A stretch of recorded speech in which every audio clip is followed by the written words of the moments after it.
FM and HD Boston. 98.5, the Sports Hub. A Beasley Media Group station.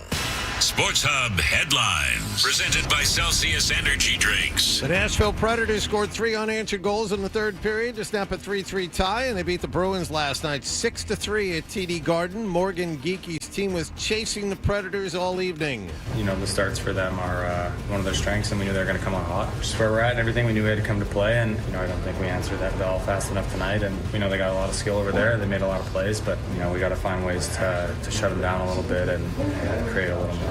Ryan O'Reilly had 2 goals and an assist to lead the offense for the Winners. The Bruins have lost 7 of 8. They visit Carolina tomorrow. The team also announced yesterday Brad Marchand is week to week with an upper body injury. The Bruins also made a trade yesterday, sending Trent Frederick and forward Max Jones to Edmonton as part of a 3-team deal with New Jersey.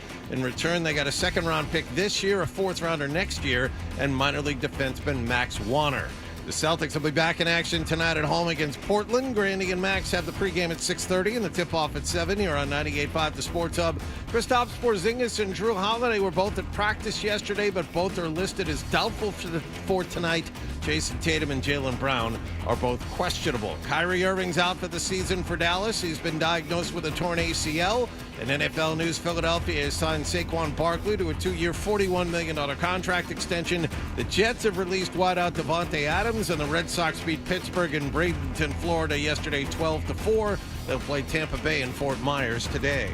Sports Hub headlines are brought to you by South Shore Bank. At Beatles Bank, sharing your success and growing your business is what above and beyond banking is all about.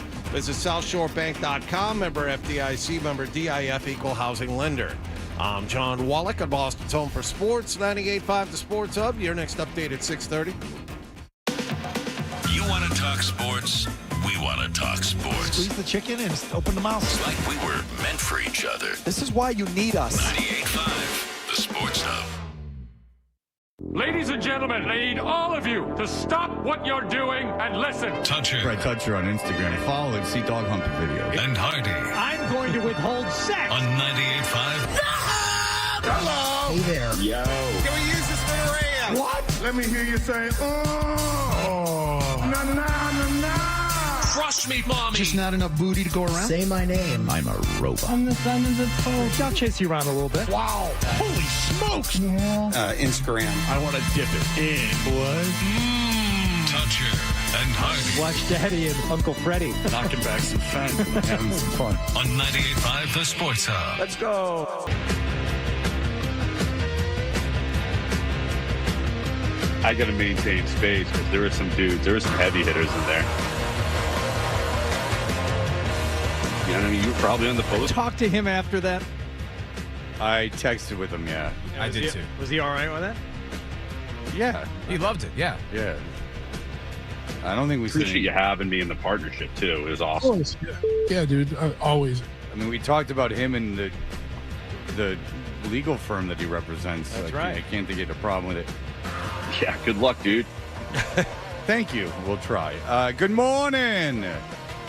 We are Toucher and Hardy, Town Fair Tire Studios, 617-779-0985.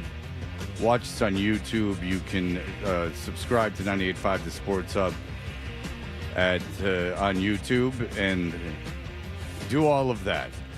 It's very exciting times for all of us, as there was a bit of a controversy yesterday that unfolded, and it was nice because it unfolded without any of our knowledge, except for one person here, Nicholas. And it's all kind of in a tight little bow, and none of us, and especially from my perspective, I have nothing to do with it, so it's quite nice for me. I can just sit back and let everyone else be angry and then let it all unfold, and and I don't have to put anyone on the spot. I can literally sit back almost as an observer and just kind of, along with you guys, just lead it some questioning and let that all unfold, which to me is very exciting. You know, often I am the person that is doing the insulting or something, or the person who has the problem, and with that brings its whole litany of pains in the ass. And today I can just sit and enjoy the foibles of others and hear the people that they affected react, and then that's it for me. It's a day off? Yeah, it's a different role. It's a nice, fun. I can be on the outside. The outside just kind of. I can be an observer asking my own questions. I can be like a congressional. It's a congressional hearing, and I'm not on trial. I'm the senator this time. Yeah. Just careful you don't get, yourself into a back and forth with the defendant, though, because we've all seen the movies where that happens. And the senator, he thinks he's up there, and, you're just, you're Alan Alda, and you're questioning Howard Hughes. And, that tables got turned on him because of his relationship with Pan Am. I mean, we all know the story. I'm not going to get into it again now, Wallach. Mm-hmm. No need. Did you guys see any of when I just seen like little clips of it? I don't know what the context of it was, but when they were interviewing the guy that was going to become defense secretary, like Congress was getting approved. And I don't know what the context was for. It was obviously like a friendly senator.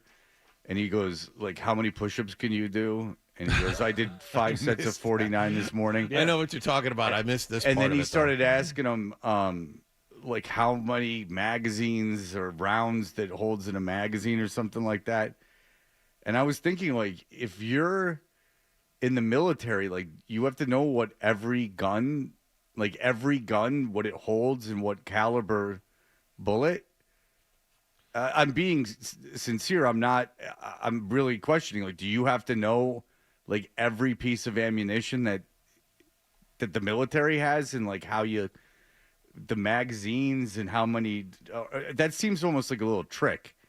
Yeah, because I mean, it seems like I know one guy who is a cop and hates guns. Like hates the gun culture, or I shouldn't say hates guns. Not like, oh, you ban all the guns. No, he's just like, I don't care. Like people ask me like, what kind of gun do you carry? It's like, I don't know. Yeah, it's this thing, and I know how to use it. But so I would imagine there's people in the military who are the same way. That's the thing. Yeah, the guy's like, yeah, I got a gun for work, and if I have to use it, I'll use it. But like, I'm not like obsessed with it. I don't collect them. Right. There's a difference between like having one and collecting them.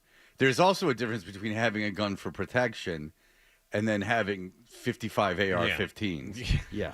There's people that are passionate about collecting guns. Again, I have friends that have lots and lots and lots of like assault rifles, and I don't understand it because I think if you have one, yeah, then that's it. I never understood. I was at someone's house when I was in college, and his father was a collector, and he had guns like mounted on the wall. And I was like, that makes no sense to me whatsoever. You want to hear something you couldn't do again? When I was in high school, we had a history teacher that was obsessed with the Civil War. This is in public school. And he was obsessed with the Civil War, and it was supposed to be a big deal. But by the time I was there, who cared? He would get a big boner in his pants and bring in this old, like, Gatling gun or something. He'd bring in, like, this gun, this big Civil War gun, and shoot it off. No. He didn't, obviously shoot a bullet, but whatever. You would load it with whatever the hell it's called. He would load it, whatever explodes, but there's no bullet in it. And he would be, like, a month before, to be like, the 14th is when I bring in the gun. And I suppose at one point in his teaching career, that was a big deal. And people were really excited about it. But by 1993, I mean, no one cared. And so he would come in and, oh, was he excited. He dressed up as whatever. I can't remember if it was Union or Confederate. It was Detroit, so probably Union.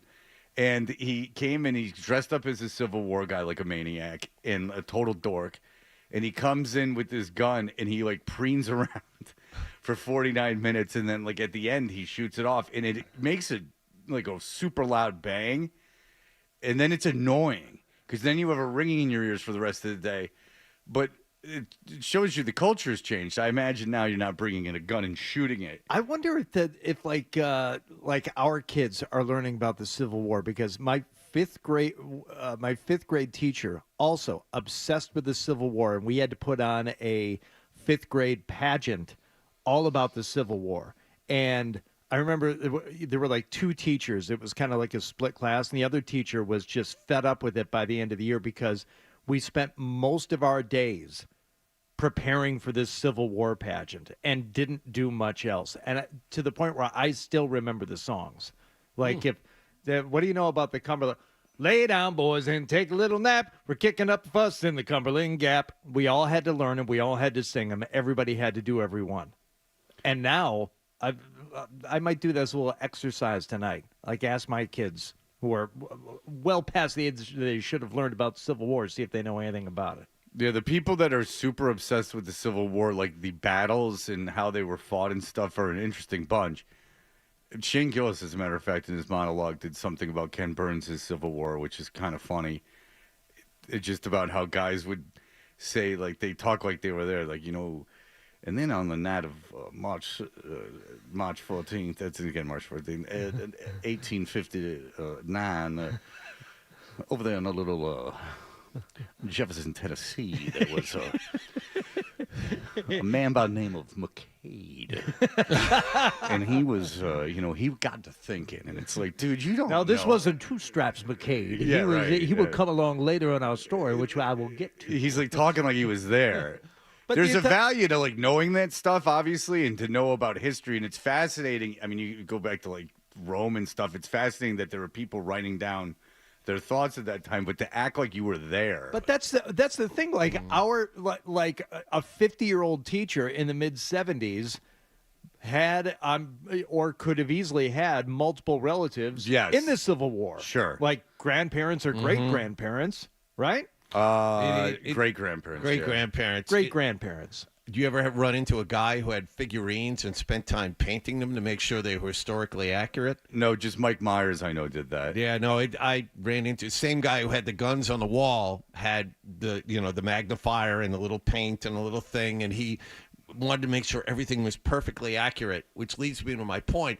It's okay to know about these things, but once you kind of get caught down in details like belt buckles have to be historically accurate, that's nuts. I know. There's no reason for that. I know one guy, friend of a friend, let's say, okay, who is younger than all of us and is really into this stuff and does like the reenactments of the battles and stuff. You know, Battle of Concord and Lexington. He's involved. Yeah. No, so that Concord Lexington Revolution. Yeah, that's War, not. That's oh not, yeah. But I and also up through the Civil War. So he is a revolutionary and Civil War buff because I spoke with him once about something to do with the Civil War, and he knows all about that too. I would into it. I would have him on just to figure out what they do. Well, I wouldn't. Like you I put would take that day off. You put him in the field because I've already spoken with him. Yeah, right. I just don't understand how you do it. Do you already know what your role is? Yeah. Or do you like run around like pretending that you're really in it, and then if you get shot, you're down? No, like tag. Like the reenactment in Lexington, you have the same guys who volunteer to get stabbed with a musket every single year in the middle of the battlefield. Everyone knows their role. They carry it out once again, so the battle is historically accurate.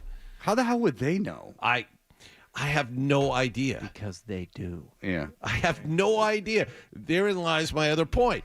Read a Civil War book. You get into the details. There's no reason for that. You understand who won, who lost. But if the belt buckle's inaccurate, I don't think anyone's going to bang you for that.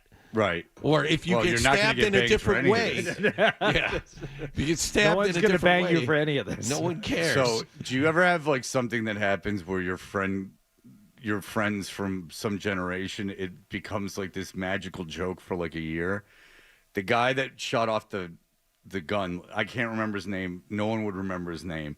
He's just the guy that shot off the gun. Yeah. So Facebook comes out, and it's been out like a year, and this dude that we graduated with in high school that we kind of like, he was like a kicker on the football team. He made this big announcement like, hey, everyone, the teacher is speaking at like this library, this public library on like Wednesday. If anyone wants to come out and hear him lecture about the Civil War. And what? Yeah. You're still in contact with this guy? What the hell is wrong with you? You're still talking to your high school history teacher, you effing loser? What, now you're going to go to some garbage library and watch this idiot talk?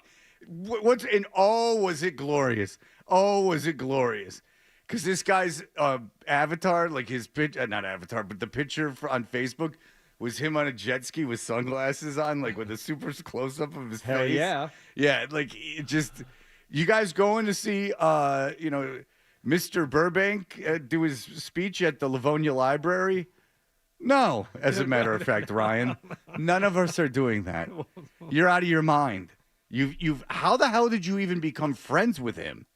He's a high school teacher. How'd you become Actual friends? Like equals? Apparently, absolutely. It's pretty rare. And this guy's an audiologist. And so he works with, I guess he's worked with guys from World War II. So he's kind of adopted, like he was in World War II. I see. Right. Like every anniversary that comes up, lots happened since then. And that's the greatest generation. But like, Pearl Harbor, okay, right? But like whenever like an anniversary of World War II, like anything comes up, he's like, give it up to these brave heroes. And you're thinking, none of these guys are around anymore, Ryan. Like, what do you do? Like, it's stolen valor from a war you were very far away from being even alive for.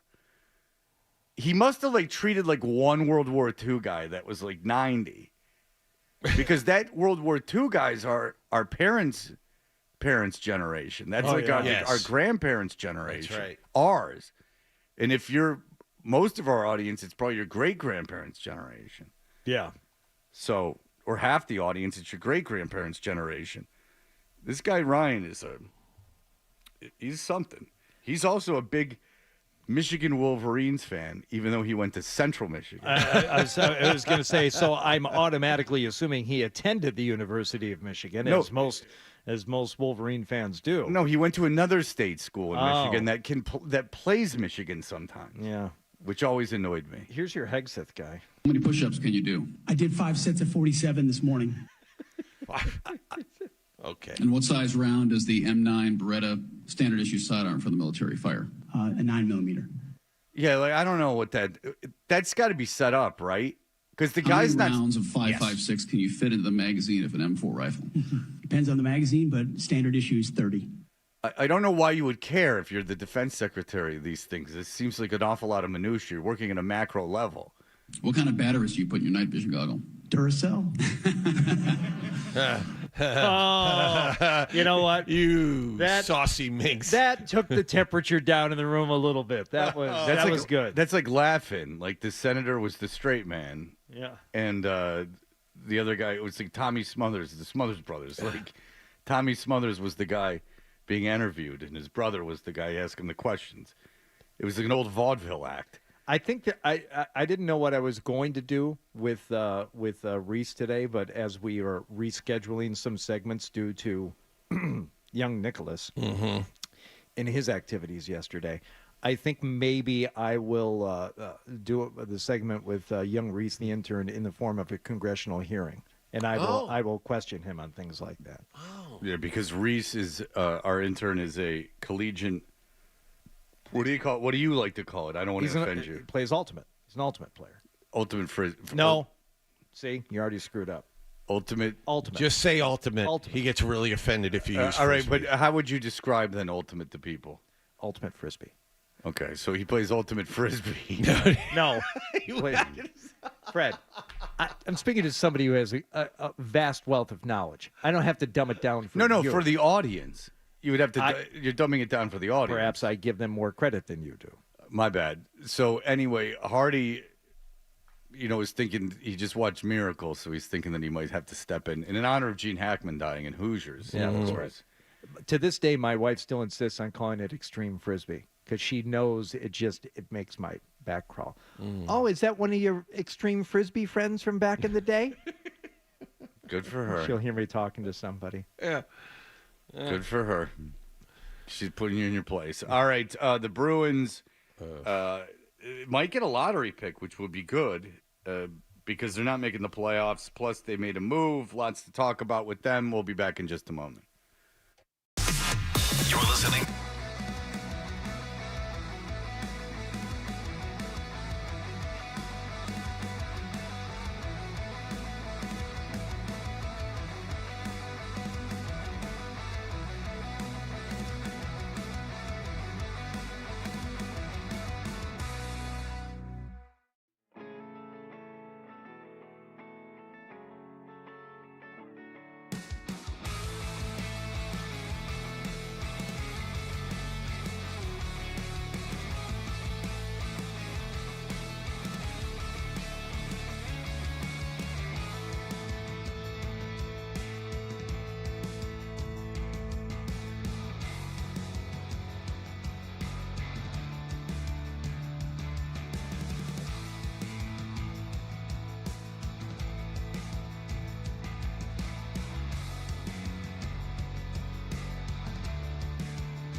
Stretcher and Hardy. What happened last night is brought to you by Leonard Hair Transplant Associates, where your hair doesn't have to be a game of what happened. So change your lettuce and change your life with Dr. Matthew Lopresti at 1-800-GET-HAIR.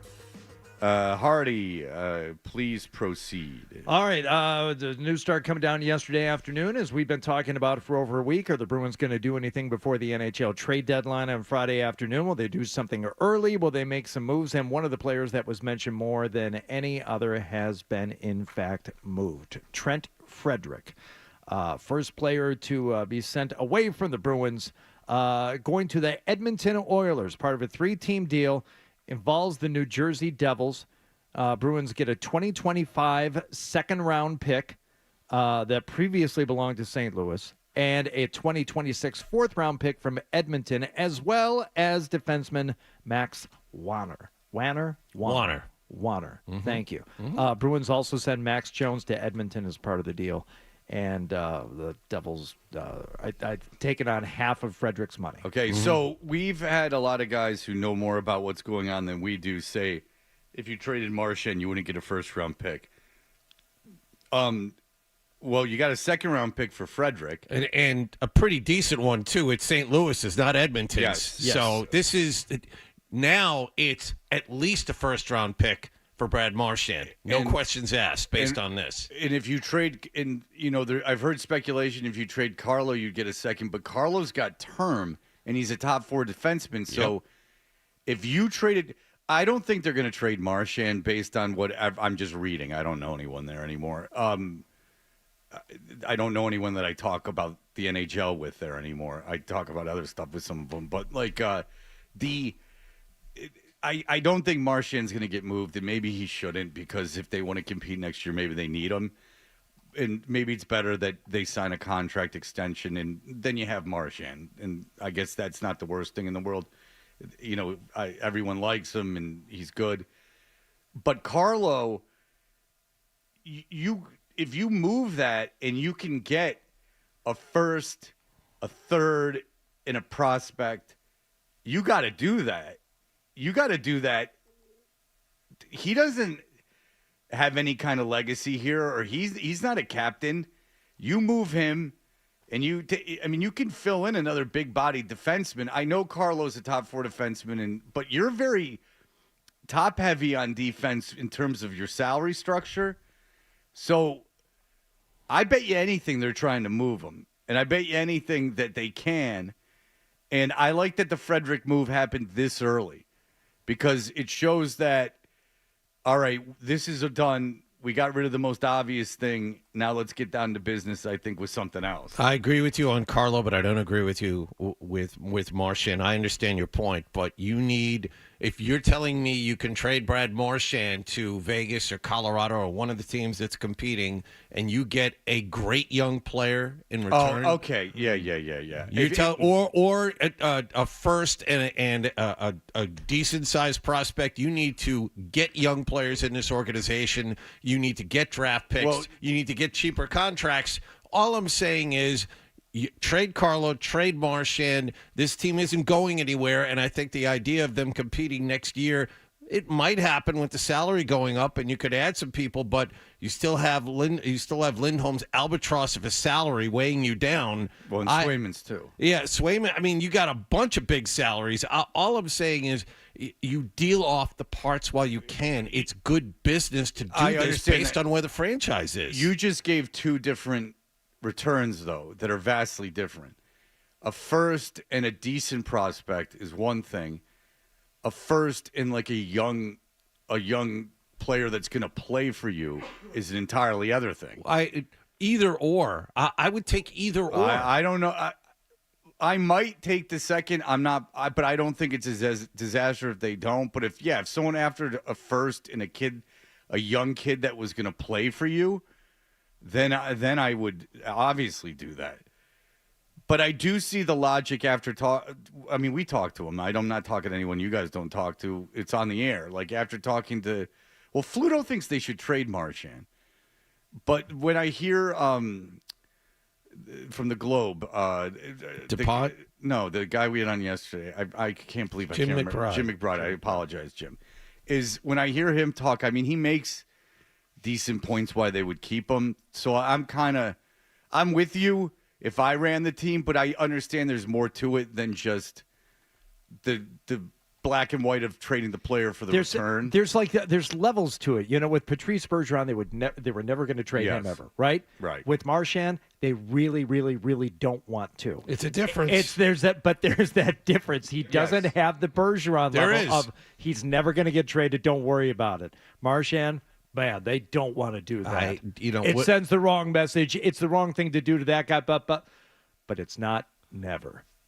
And maybe that puts you in a better position to get that kind of return. If it's known that you really don't want to do it, sure, and someone really wants them, then they're gonna and they panic. I think Marchand would be the guy that gets moved at the deadline, right? Like he would get moved like an hour before because the deadline. it's different than say any of the other players, because any of the other players, they know you want to deal. Like they know you want to deal. Frederick, had you waited until the deadline, I think the return would go down because people would be willing to play chicken with you. But I was reading Nick Kyprios, who I think we've had on, and he works for TSN and Sportsnet, and he was saying teams like Colorado and Vegas won't go away. Yeah, I read that too. Yeah. Very, very persistent with the Bruins. So you'll get a bidding war at 2 o'clock in the afternoon on Friday for him. If you put him out there, the return will be significant. Well, I think what do I know? I'm speculating just by logic that if that return is significant, that they'll do it. That if you get into a bidding war and a team gets like silly and they're because it's an expiring deal. Like if they're willing to go nuts and give you pieces that could play with you for 5-6 years, for a guy for 2 months of a contract. No, you don't do it for a 2 and a 3 and maybe a future 5th. But if they're offering a 1 or they're offering a very good young player, you do it. Well, it would have to be both. They would, if at that point, it would have to be both. It would have to be a 1 and a young player, I think, to make you do it. You might be right, and they maybe should do it for less. But if you were to find out in retrospect that they got offered a first and like a good prospect or a young NHL player, you would have to be furious that they didn't make that move. It's just you need to move on. And I get it. If you don't have Brad Marchand on this team, it's not the end of the world. It isn't. And Hardy, you said it right. He's not Bergeron. He's not Chara. He's not Ray Bourque. He's not any of these guys that have captained this team in the past. It's different. Well, I mean, they let Chara go. I mean, because Chara wanted to play until he was 50. Yeah, but that's a little different. Right.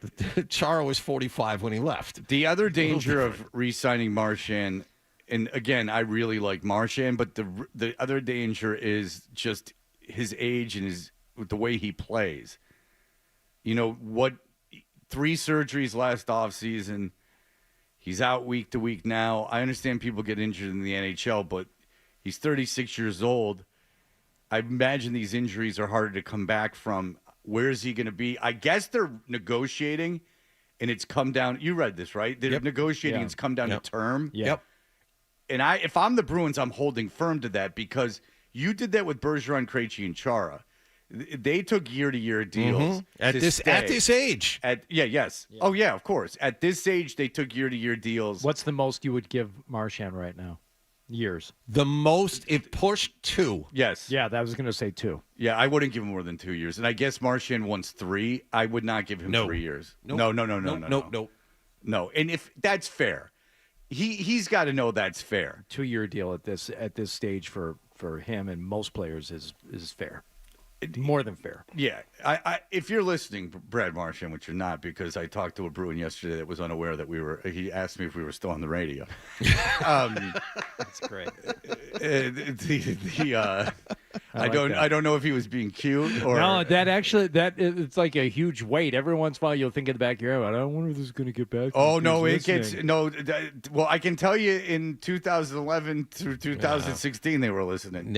It's never. DeBrus listened to the show. Oh well, yeah. I mean, it was obviously it was a huge thing in 11. I mean, that was one of the great quotes post victory. Oh yeah. Well, yeah. Thornton listened all the time. And DeBrus listened to this show, so whatever. If Brad Marchand, if you're friends with Brad Marchand, that's fair. 2 years.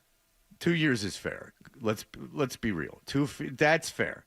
Can't be pissed. Meanwhile, the Bruins last night jumped out to an early lead thanks to Charlie Coyle. Stamkos reversed it behind the net, taken away, they score! Charlie Coyle on the doorstep, able to take advantage, and the Bruins grab a 1-0 lead. Just hearing Ryan Johnston's voice, I was talking to a buddy of mine yesterday who said, I hadn't heard Ryan Johnston calling a game very often this year, but he heard him the other night. He goes, he's really good. I'm like, yeah. We've all known for a long time. Good since day one. Man. All right, so they jump out to that early lead. How long did it take for them to surrender the lead and turn the game into a tie, Wallach? A little over a minute. Little over a minute is right, and they would not hold the lead again. They would go back and forth. Let's jump to the third period. Lohrei from the left circle sends one all the way across. Zacha had to settle that one. And it's Pasternak to Zacha. Send it across. Geekie scores! Geekie standing inside the face-off circle, one times it in, and the Bruins have tied it at 3. At the 5:35 mark of the third period, which was followed up by goals by Marchessault, O'Reilly, and finally the empty netter at the end of the game for his 6-3 Nashville Predators win. Going into this game, Nashville had the third worst record in the NHL. They had fewer road wins than anyone else, and they had a goal differential third worst in the NHL. They came in and pantsed you on your own home ice in the third period. I believe they were 0-7 in their last 7 on the road, and this was their first road victory. Terrible team. Poor Steven Stamkos. He didn't sign on for this. Well, he had a goal and 2 assists last night. Yeah. But they're 7-20-4 on the road this year. Yeah, Nashville. Yeah, they had 6 road wins. That was the worst road mark in the NHL, and they came in and scored 6 on you. Not only that, they swept the season series from you. 5, John. Come on. Empty netter. They swept the season series from you. That's problematic. Bad team. Okay. Swept it. If you want to go macro, sure. They season lost. Series. Bruins lost in Nashville 4-0. This is not a good team. Not a good team. And they came in here and made you look even worse. My Lord. And by the way, Pasternak, I don't know if he was on the ice for the first goal, but he was for the other 2. Once again, the Bruins leaning on Pasternak to do everything. It is amazing how top-heavy this team has become. Pasternak 2 assists last night. Let's see how much What's ice his time. Plus-minus? His plus-minus was -2. Uh-huh. But again, only 19 minutes for Pasternak last night. They didn't crush him. Oh, that's not bad. But that was, again, the most among forwards. So he's incredible what this team has devolved into. Yeah, Lohrei outpaced everybody last night. He was out there for over 24 minutes. Yeah, no one else over 20, but Pasternak had 19. Yeah. If you look at it, whatever points they are out of the playoff race in that big log jam, you got to be rooting for them to get a lottery pick. Now you got to be rooting for losses. What's the difference? So now have them lose every game.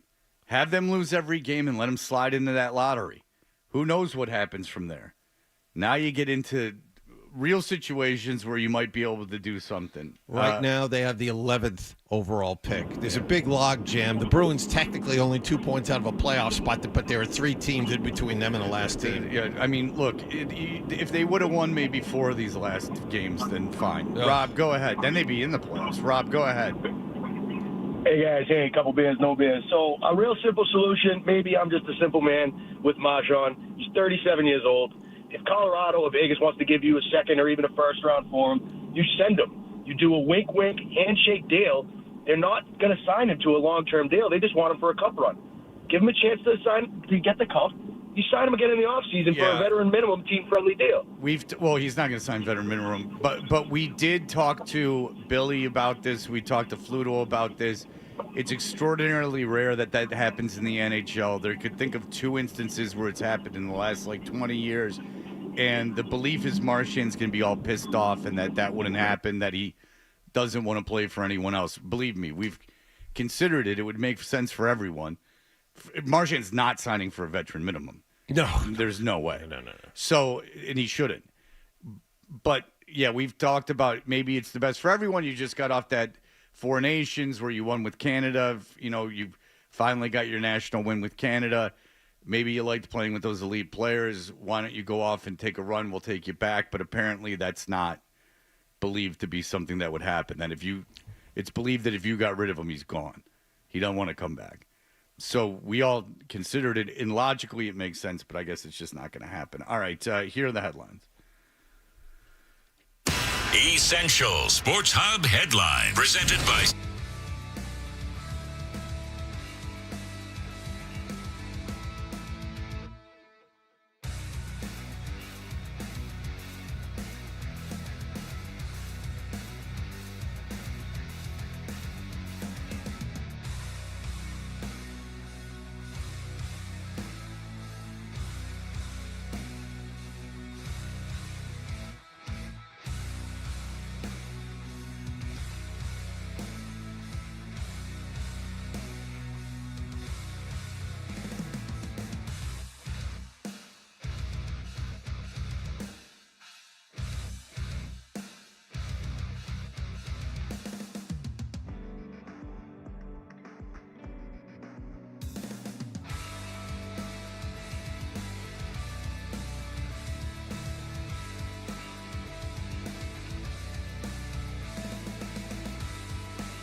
Tonight, we're Toucher and Hardy. Be listening for your chance to score a pair of tickets to see The Offspring with Jimmy Eat World and Newfound Glory this summer at the Xfinity Center. Tickets on sale Friday at 10 a.m. at Ticketmaster.com. We'll have those before 7 o'clock. Before the top side of the hour, good side at 6 o'clock on a hump day. Taking into work. Gonna be rainy days, but temps mid to high 50s. On the upswing towards 7 o'clock. Good morning.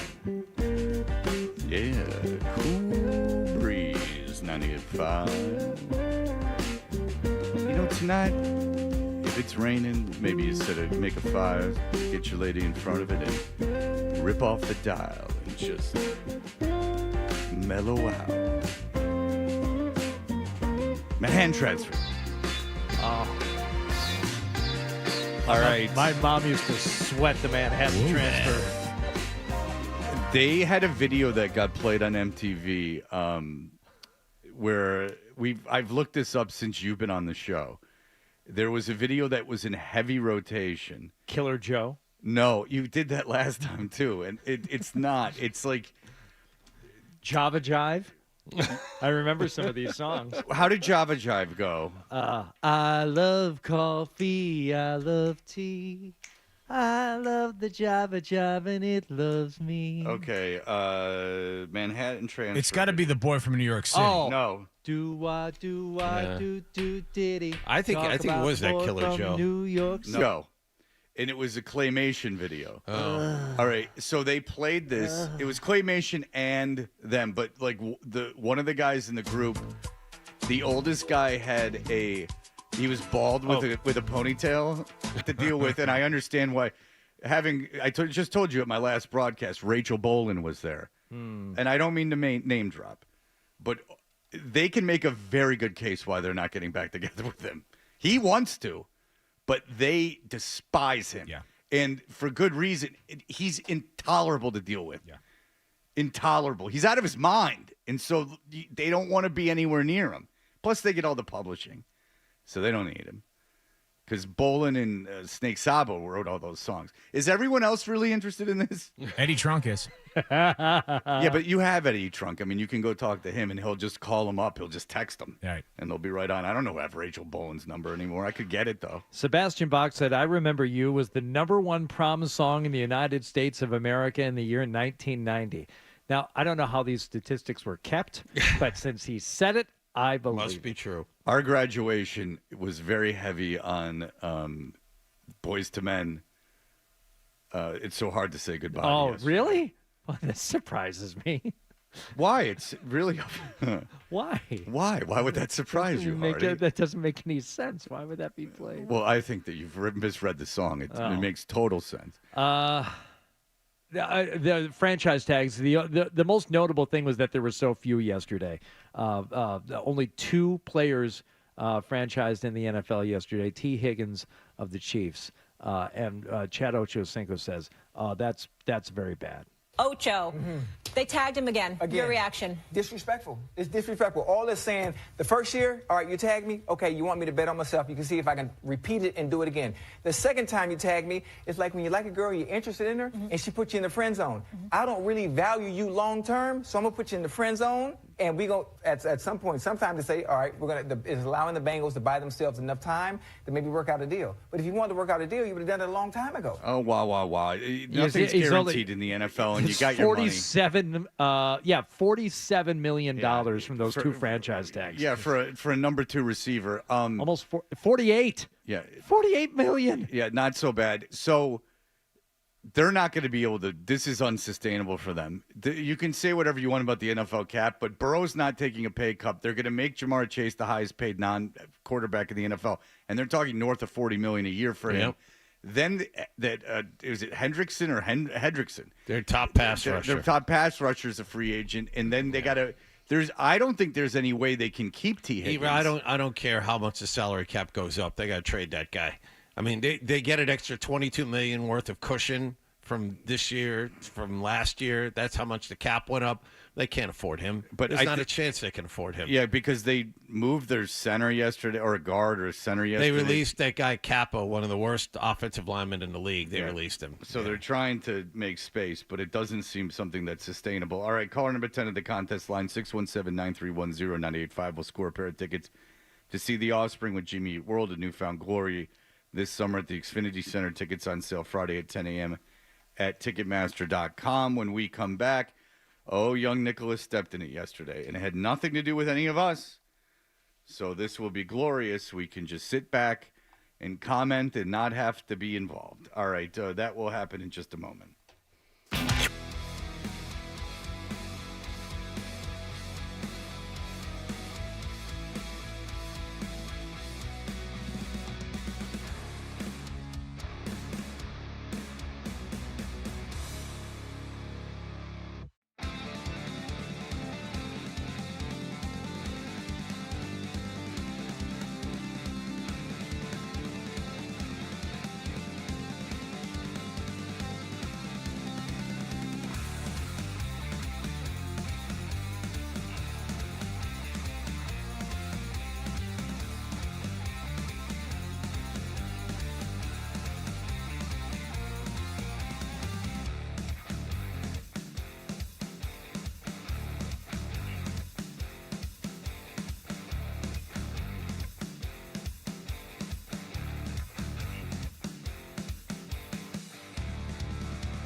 Austin's home for sports. He scored! What a blast by Pasternak! Waiting, Holiday screams, good night!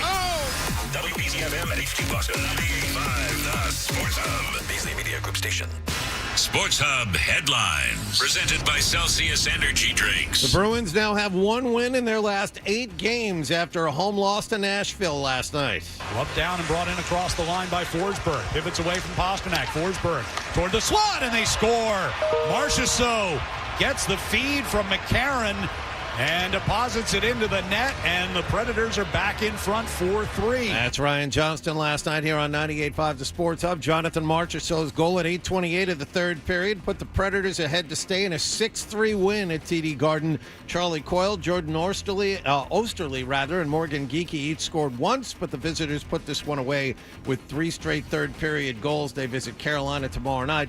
Brad Marchand yesterday was listed by the team as week-to-week with an upper body injury. The NHL trade deadline is Friday. The Bruins struck early yesterday. They sent forward Trent Frederick and Max Jones to Edmonton in exchange for a 2025 second-round pick, a 2026 fourth-rounder, and 21-year-old minor league defenseman Max Wanner. Celtics are back in action tonight at home against Portland. Grandy and Max have the pregame at 6:30 and the tip-off at 7 here on 98.5 The Sports Hub. Kristaps Porzingis and Drew Holiday were both at practice yesterday, but both are doubtful. Jason Tatum and Jaylen Brown are listed as questionable. Kyrie Irving out for the season for Dallas after being diagnosed with a torn ACL. Philadelphia Eagles have signed Saquon Barkley to a 2-year, $41 million contract extension. The Jets have released wideout Devontae Adams, and the Red Sox beat Pittsburgh in Florida yesterday 12-4. They will host Tampa Bay today. Sports Hub headlines are brought to you by the new Daytime Deals menu at the 99, available Monday through Saturday until 5 p.m. Enjoy new specials like the flatbread combo or the Vermont cheddar chicken sandwich. You gotta love the 9s. I'm John Wallach on Boston's Home for Sports, 98.5 The Sports Hub. Your next update at 7:30. Get There's the potential there for big stuff. 98.5 The Sports Hub app. Get the app.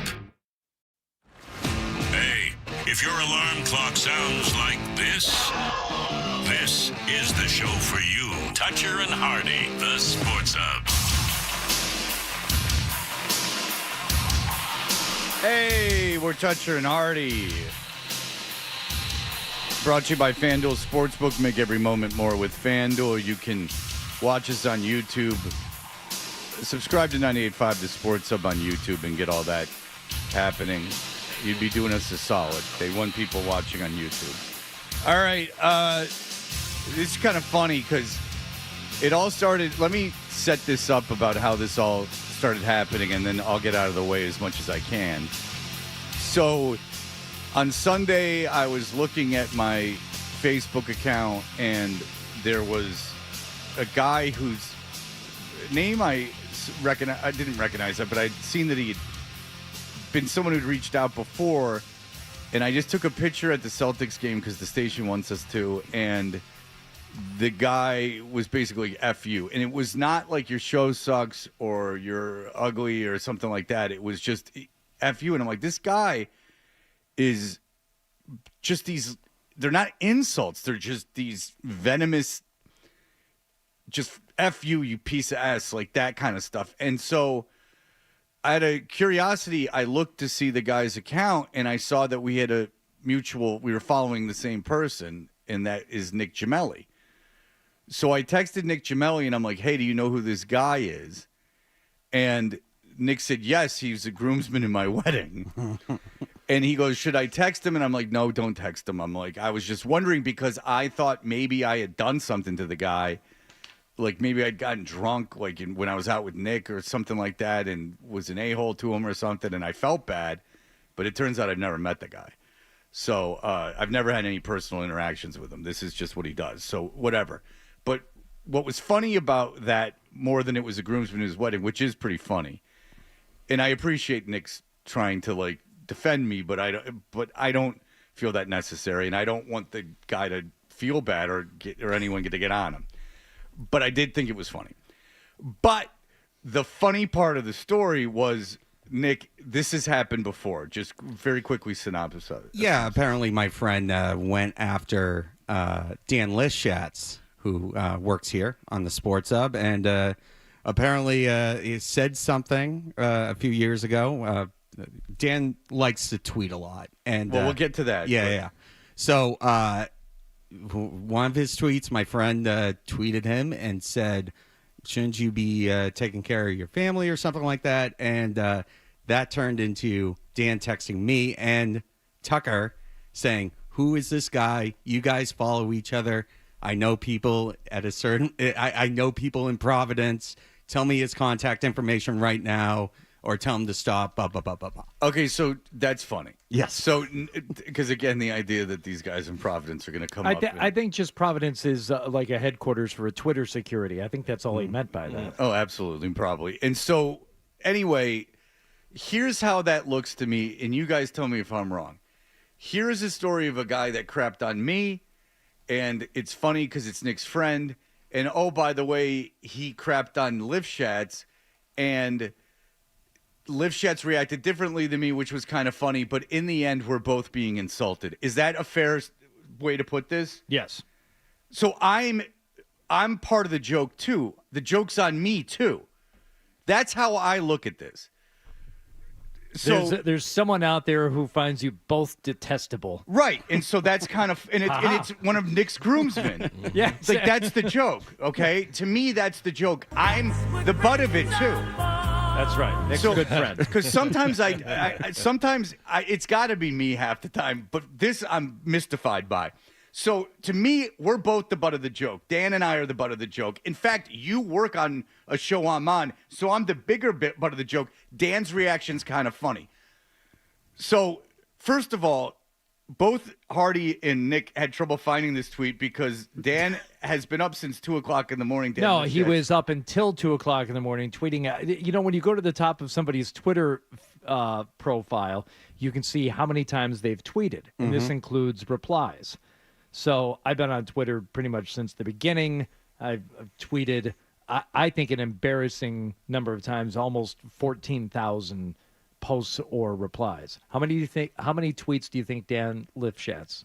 I don't want to venture to guess. Just you tell me. He's approaching 240,000. Oh my gosh! All right, so that's a lot of conversing on Twitter. Okay, so yesterday we had this conversation on the air. It was I thought it was funny, and then what was in the meeting? You saw that Dan had tweeted, and what did Dan tweet?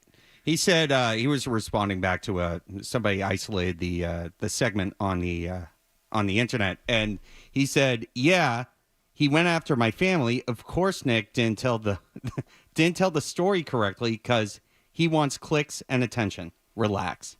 Okay, so then Dan got pissed, so we thought, oh, it would be funny, and if Dan came on the show. So Ryan works with Dan on Saturdays on the 7 a.m. to 9 a.m. show with Kendra that Dan does. And he reached out to Dan, and Dan just replied no. So then we had Nick reach out to Dan and say, dude, like, just come on, you know, and just say what happened. And he goes, no, it's all right. It's all good. Well, it's obviously not all good. But Dan won't even come on the show now. So, yeah. The exact tweet or text I got was, all good, bro. Enjoy it. Yeah, it's obviously not all good. And he, for his own sanity, I'm serious. He's, as someone who knows, you got to get off Twitter. It's just, there's no good of this. It's not, and you're not having fun. It's not fun. You're not having fun. You're really not. You're driving yourself crazy. So and unfortunately, that would have been the end of it. We would have probably mentioned that and probably said, well, Dan's not going to, come on. And well, we would have mentioned that he wasn't coming on, but that brought Nick into studio. So Nick, you can go back and you can do YouTube, and then if we need you, I'll bring you up to a mic. So now I'm out of this, and John's out of this, and Hardy's out of this. From now on, I'm enjoying this because I got nothing to do with nothing else that happened. So I can't sleep yesterday, and like everyone else, I follow 98.5 The Sports Hub on Instagram, and I hear there's this big long clip from Felger and Maz, and they're not talking about sports, and so I get very excited, and this is along the lines of what I hear. Yes, Maz? What do you think this is right here on my pants? That is so repulsive. So whatever was under the desk where Zoe sits has now made its way onto You Maz's were jeans. making a motion there before I did. I didn't know what that was. I'm sorry. Go ahead. So I think this is chewing gum that was stuck to the bottom of the studio desk here. Like someone picking their nose and rubbing their snot on them. You know, like, I get it. Like kids did when you were in the second grade. That just come off on your jeans? That just came off on my pants, yes. Chewing gum. There is a mint smell to it. Yeah, why would So you do I that? believe it's chewing gum. Now on my pant leg. How do you think it got there? All right, so now they're implicating Zoe, as they usually is the case. I'm just going to say, usually you're not wrong if you do that kind of thing. Right. Zoe has been known to make a mess. Yeah. As ended up being the case with the headphones. Right. The whole headphone debacle ended up being Zolak. Right. Yeah. Yeah, Right there here. it is. See it? See it? There it is. You got it. It's like a pigeon flew over and just let loose. Bingo. Yeah. Like a pigeon crapped on my leg. Yep, that's right. There you go. Good place to put it, don't you think? As opposed to wrapping it in like a piece of paper and throwing it in the trash. Why would you do that? Consider Tony, there's a trash can to your right? Like Yes. you could have just dropped it in there, correct? Correct. Okay. But under the table is so much better. You have gum on your jeans in the first place that someone would be so inconsiderate as to stick gum under the table that we all use and cohabitate with. That someone Correct. would be so lazy, inconsiderate, use whatever adjective you want. Literally the kind of thing that happens in a second grade classroom. Now, I should say that Zoe denies that he's the guilty party. He's texted in and apparently even called. So he says he doesn't chew gum. So who sat in this seat before Zoe, and why didn't Zoe get the gum on his pants? So, Tony, you might want to check your text messages because there's video footage of who I believe is the culprit. Who is that? Is that Gemelli? Yep. Oh. Like, that's clear as day, right? Jimmy, is he actually chewing gum on the clip? Chews it, takes it out of his mouth, puts it right under the table.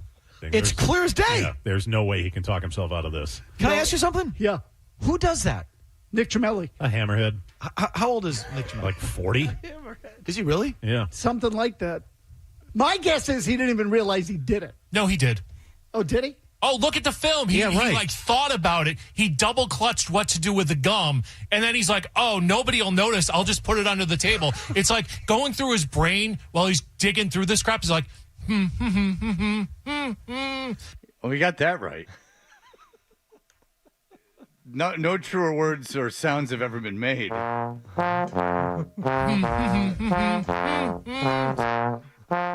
You can tell Jay Stu listens. Now he's starting to think of Nick's thoughts as a lazy trombone. All right. it's like, what dumb thing can I do next that's disgusting and will freak everybody else out? So what do you think, like, at home? Do you think his wife checks the bottom of the table? She should. Oh, no. She's seen him covered in his own feces. Yeah. Gum's the least Nothing of her grosses problem. her out. Yeah, she's seen him. She's not looking for trouble. It's liable to just be laying there on a recliner when you walk in one day carrying a bag of groceries. Yeah, she'd towel off poo off of all over his body. She doesn't. This gum is a light snack to her. I mean, she's seen him rolling around in his own crap, and I'm not making that up. She came into his house one day. He was as good as dead. She thought he was ghosting her, but no. He had pooed all over the bed. Pee too. Yep. Do you think his wife checks the bottom of the table? She should. There's probably a lot of boogers and gum. It really is. It's insight into the Nick Gemelli psyche, because what he really thinks like at all times to do a thing like that at 40 years old, or however old he is that he's like a high school hooligan. Gum is not to be thrown out. It's to be put under the table like I'm in 9th grade. All right, so the way I found out about this is that our Twitter account, now that I remember, had this statement. I want to sincerely apologize to everyone at 98.5 The Sports Hub for putting gum under the table in the Air studio. It was careless and inconsiderate, and I take full responsibility. I especially want to apologize to Tony Maserati, who unfortunately ended up with gun in his pants before of it. That was completely unfair of him, and I truly regret it. I'll make this reckless act. It doesn't happen again. Nick, was that Chat GPT? Did Nick use Chat GPT? Oh, that's a great question. Because a listener said you did. Nick is saying he is laughing and saying he did not. Okay, because that for Nick to craft that, I'm guessing that was an hour and a half of crumpling up papers and throwing them away and sipping scotch. Something like a Harrison Ford movie where he's the president and has got a big decision to make. But leave it to Nick, and they found it on Felger and Maz. Nick came in the studio to talk about his friend who had been yelling at me and who Lift Shats said he had friends in Providence allegedly to go get in attack this guy that was making fun of him. Nick comes in the studio. He's chewing gum. And he, on tape, you can see this at Toucher and Hardy. On tape, he takes the gum out of his mouth, looks around, and puts it under the table in front of him. Now, Hardy had held it up earlier. There are garbage cans around. Here's another thing. There's so many options. You could leave the gum in your mouth. Who cares? Maybe it was the Adrian Brody thing where he threw the gum at the Oscars, has got him all revved up. But, you know, you can talk with gum in your mouth. I mean, you could just put it between your cheek and gum. There's many things you could do. Or you could spit it in your hand and hold it. Or you could throw it away. Or you could spit it on the floor. The idea of sticking it under the desk is very funny to me. I don't know if I've ever done that in my life. I've never done that. No. It's like a cliche from Fast Times. Seriously. No. And I don't even know if I've seen it. Maybe there was one time in the old studio when it actually happened to me. The same thing happened to me. I'm vaguely remembering this over in Dorchester and maybe in Brighton when I did get gum. So people still do it, but I've never done it. And I can't remember seeing it since like grade school. Yeah, and I'm not, one thing I'm not, fortunately, out of all the things that I have wrong with me, is I'm not like a germaphobe or easily grossed out. But if I sat down and got gum on my leg from someone sticking gum under there, I'd be kind of pissed off. I wouldn't be super angry, but I'd be annoyed like Maz was. I wouldn't understand why this was happening. And you would think that Nick, with how little time he has left on this planet, would try to be more considerate. And How do you think it got there? I wonder if because he's had his lover have to clean poo off of him, if he feels that everyone, that we're all just people for him to crap upon. You understand? You feel somehow better than everybody else. Or just that we're here to clean up his waste, basically. Yep. You know? That is so repulsive. All right, so Nick is guilty of this. He's admitted it. He took the gum out of his mouth. He put it under the table. Tony Maserati is going to join us. There is a mint smell to it. He is going to talk about how this affected him. I think this is chewing gum. He is going to talk about how Nick maybe can make this up to him because like a pigeon crapped on my leg. Because this is not a punishment so far. This is just giving Nick attention, which is maybe what he wanted. Yep. So when someone does something, you have to correct the behavior. And this might be positive reinforcement what we're doing now because he's getting attention that he so badly wants. It's insight into the Nick Gemelli psyche. So what should we do? We're going to leave it up to Maz. We have some ideas. Tony Maserati will join us, and we will discuss this. How do you think it got there? Well, it got there from Nick Gemelli. And Zolak's going to be pissed, too, because Zolak got thrown under the bus, too. So we will investigate this with Maz in just a moment. Who does that? Nick Gemelli. Toucher and Hardy.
double pleasure's waiting for you. I think this is chewing gum. A double pleasure from Double Mint. There is a mint smell to it. A double great feeling, making you realize Double Mint's the one. Like a pigeon for you. cracked on my leg.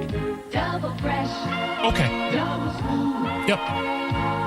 Double delicious. Who does that? Nick Gemelli. A hammerhead. Pleasure is waiting for you. That is so repulsive. A double pleasure is waiting. And F myself, and you're a piece of S on Instagram.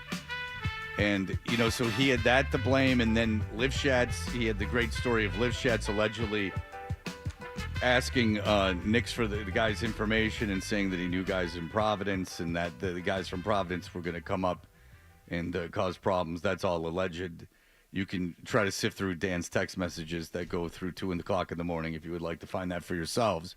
Nick declined our thoughts to come on the show, which if you're texting till 2 in the morning or tweeting until 2 in the morning, I don't understand why you wouldn't want to be on the radio. Because he's too tired. He's up until 2:20. He can't get up at 7 and be on the radio.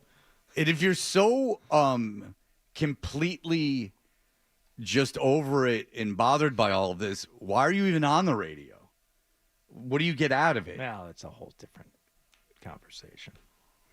Dan's a very peculiar guy to me. But anyway, Nick had it all going for him. All the focus was on others, and Nick was all but a conduit. Between us and his weird friend and Livschatz, there was so much going on. But then Nick, of course, in a very Gemelli-esque way, he's the same guy that inherited $75,000 when he had no money and went on and bought a dirt bike. He is not even a dirt bike. He bought like a crotch rocket. And I mean, which in Massachusetts, when you live in Marshfield, is exactly what you do with that It's the money. ideal mode of transportation. Right. And so Nick Gemelli, when he came in, I guess he had gum in his mouth. He decided that he couldn't talk into the microphone. Someone speculated that I would have gotten mad at him if there was gum in his mouth. I like how it all comes back to me being a dick. Like, it's my fault that Nick took the gum out of his mouth. Yeah. So Nick, without us, any of us knowing, had taken the gum out of his mouth. He put it on the table. Maz comes in to do Felviger and Maz. He puts his leg on the table to get gum gets on his leg. And, he's quite... You can understand why he's justified in getting very angry. Tony Maserati, hello, sir. Hello, Fred. Good morning. Yes. So first of all, I apologize. I'm not kidding. If that happened to me, I would have been like, what the hell? What the hell's going on around here? And Hardy was saying, I don't know if I've ever done that. Yeah, I don't think I've ever put gum underneath the table, like in my life. Have you ever done that, Maz? Well, I'd like to say no. I suppose it's possible that it happened when I was in elementary school or something like that. I don't remember, but I don't think I have. If I had done that growing up in my house, my mother and father would have chopped my hands off in all probability. So I don't think I have, but I can't say definitely because I don't remember stuff that happened when I was 8 years old. Right. But yeah, and Fred, to your point, in the moment, I was pissed off. Frankly, I thought Zolak did it. Well, and for good reason. I mean, Zolak. I was going to say, odds are you would have been right if you had I mean, guessed. Hardy saw Zolak behind a dumpster eating a party platter of egg salad sandwiches while we were in Dorchester. So, yeah, Zolak does strange things. Well, yeah, that's the unexpected, let's say. Yeah, the unexpected, yes. I mean, and when I say, do you know the story, Maz, of him eating the egg salad sandwiches? I do not, but I would love to hear it. All right, so there was whatever grocery store was next to the station in Dorchester. Star Market. Apparently, Scott went in, and you know how for, like, Super Bowl parties and stuff, they have those trays of, like, quarter sandwiches? Of course. And there's probably the equivalent of, like, 10 sandwiches on there.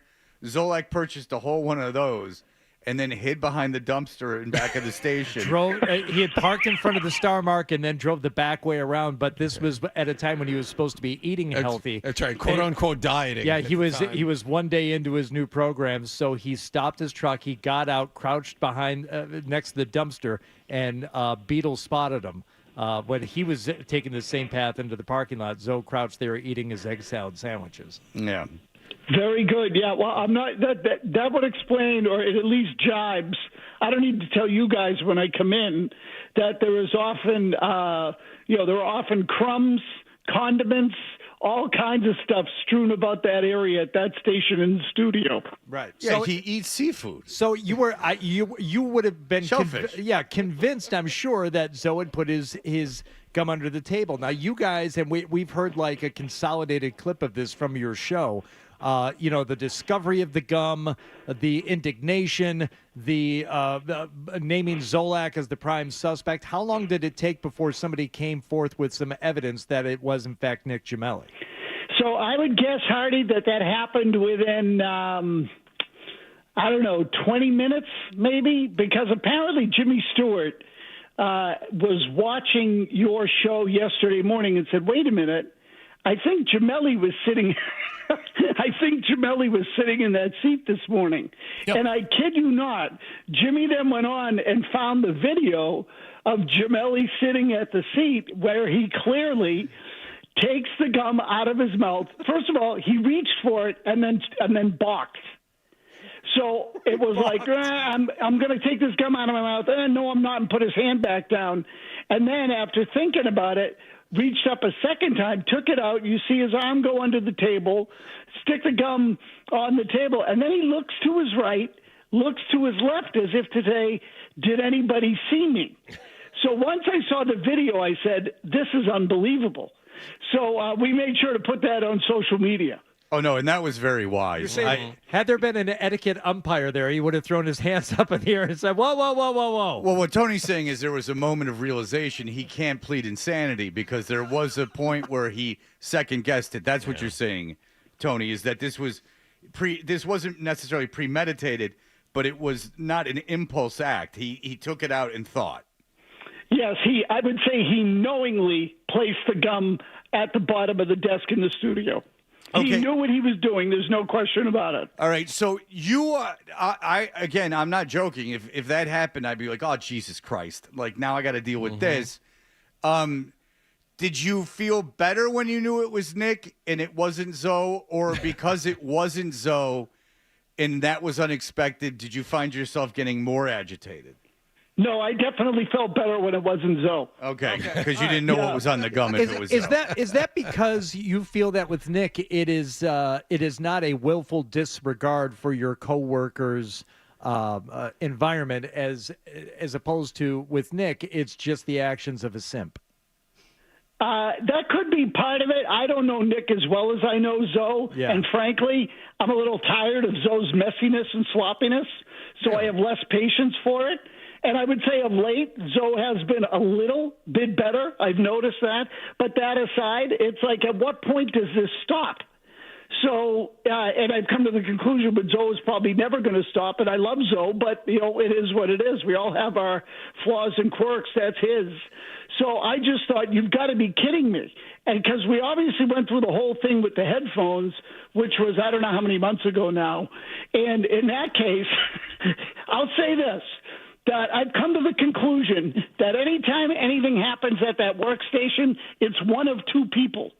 It's either Zoe or it's Nick. That is because Nick was involved in Headphone Gate in the first place. Oh, yeah. Yeah. Well, he took the responsibility for that right away, and it wasn't even his fault. But, Tony, Felger is famous for when you guys get on television to be wiping everything down like a lunatic. Are you like a super germaphobe cleanly guy?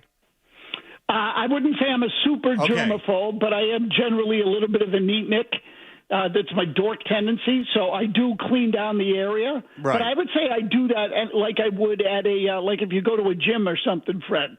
Right. They have all the wipes and spray out and everything else, and it's a courtesy to do it. So I'm not totally obsessive about it, but I do clean that area. And Zoe doesn't use a windscreen either on the mic. I don't know if you guys use windscreens. I do now, thanks to the people of Celsius. Yes. I do now. Yes, that's correct. That's correct. Yeah, I think I'm going to get one of those too. Absolutely. So I use a windscreen, which I think is the way to go. As Zoe does not, so I feel compelled to clean the mic before I even start. And, and then I clean my windscreen and, go from there, not to mention the keyboard and everything else. But I'm not a psycho when it comes to the germophobia. Yeah, I think some of what your prep, Maz, is just cleaning up and just having like a somewhat suitable place to sit for 4 hours. Right. I mean, he's coming in after Zolak, and it is, no one's supposed to, I don't mind, but like this place that I sit at for whatever reason is supposed to be my place. So I don't clean the mic and stuff. So obviously when someone sits here like Kendra, just having the mic and like, all right, well, what do you want from me? No one sat here for 6 months but me. Yeah. But if I'm sharing a workspace with someone and they're super messy, you have every right to like clean up. I can understand doing that after Zoe was here. Yeah. Yeah. Yeah, and that's really what it is. It's just cleaning up the area. And then I'm generally a reasonably neat person. I don't leave a lot of my trash and stuff around. So at the end of the show, I don't wipe down for the next person.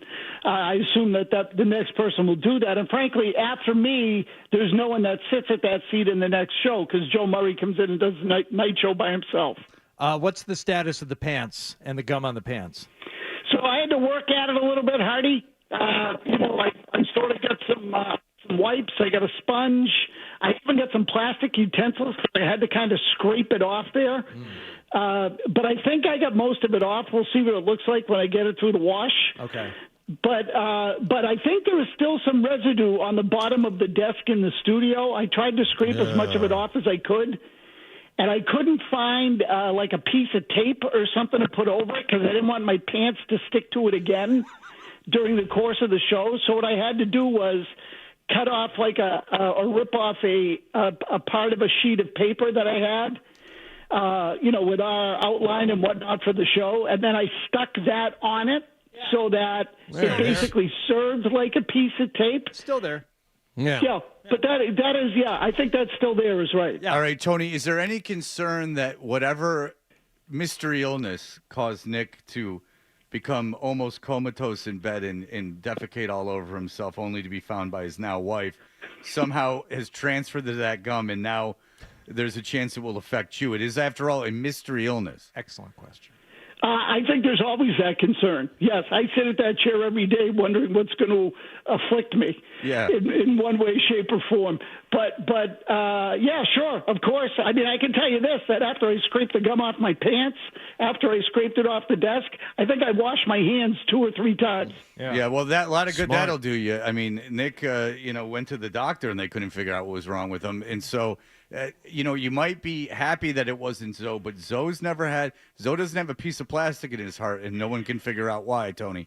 So be careful. Yeah. Patient zero has been in your area and touched your pants. But, Tony, know this, is that we are going to make sure this doesn't happen again. Young Nicholas has to be taught a lesson. And in a matter of fact, we have an idea to quote unquote punish him. It's not so much a punish, but also get him into kind of a lifestyle change. Yeah, we have several ideas that we've been batting around because if you want to call it a punishment, fine, but we prefer to think of it as corrective behavior modification. Yeah. Is there anything that Tony? First of all, you're on the side of making sure this behavior doesn't happen again, correct?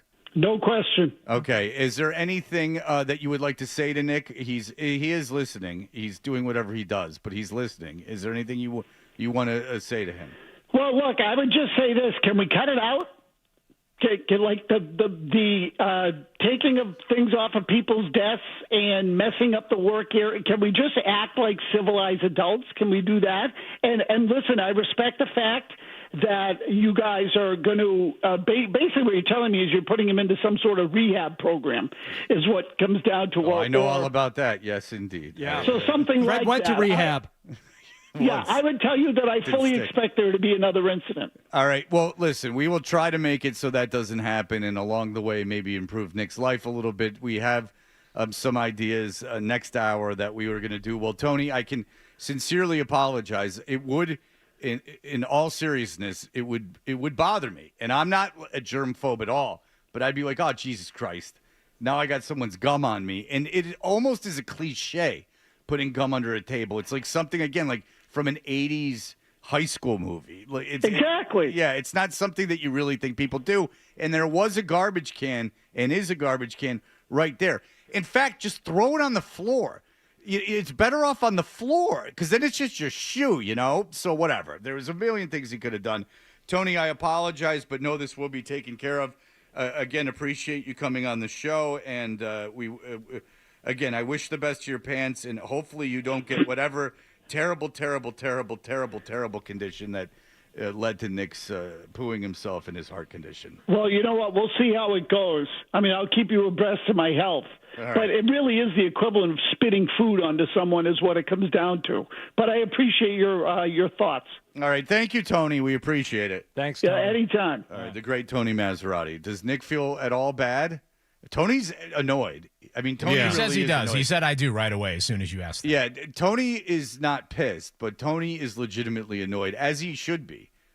I'm not a big wiper downer guy. I don't really care.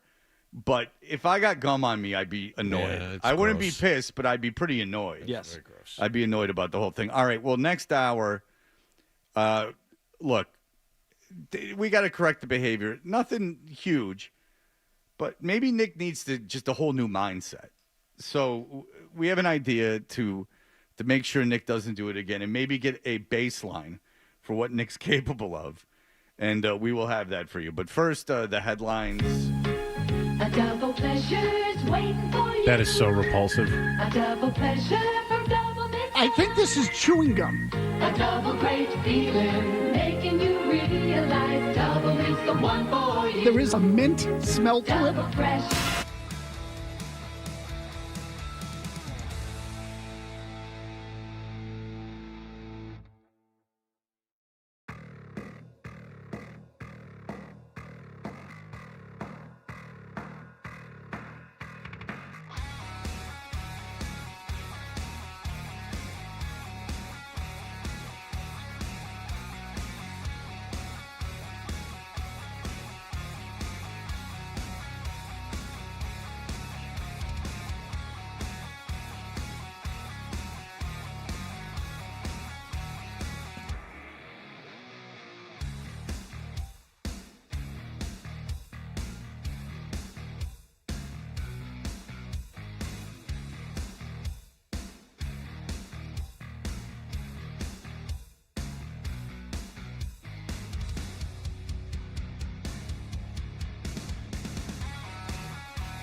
Frederick will be traded to Edmonton. Believe this is a three-way through New Jersey. Bruins making a move. First Bruins domino to fall. So is this an indication that they're going to be more sellers than we thought? Yeah.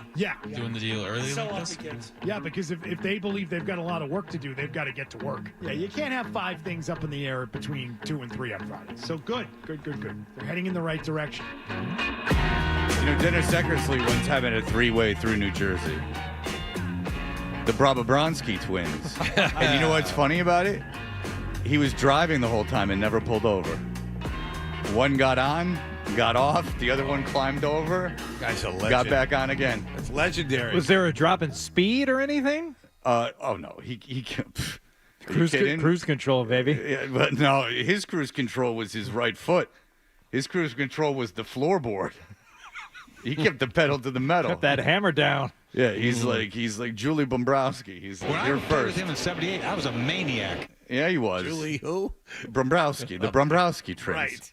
Not to be confused with the Milalansky triplets. He had a very Fonzie-esque affinity for twins. Sure. The amount of incest in Fonzie's life, if you go by the amount of twins that he would be with at the same time. One woman wasn't enough for him. He was way ahead of the curve in Come terms on. of things you would find on a drop-down menu decades later. Yeah, well, twins is of no interest to me. Twins is inherently super gross, and I don't get the fantasy.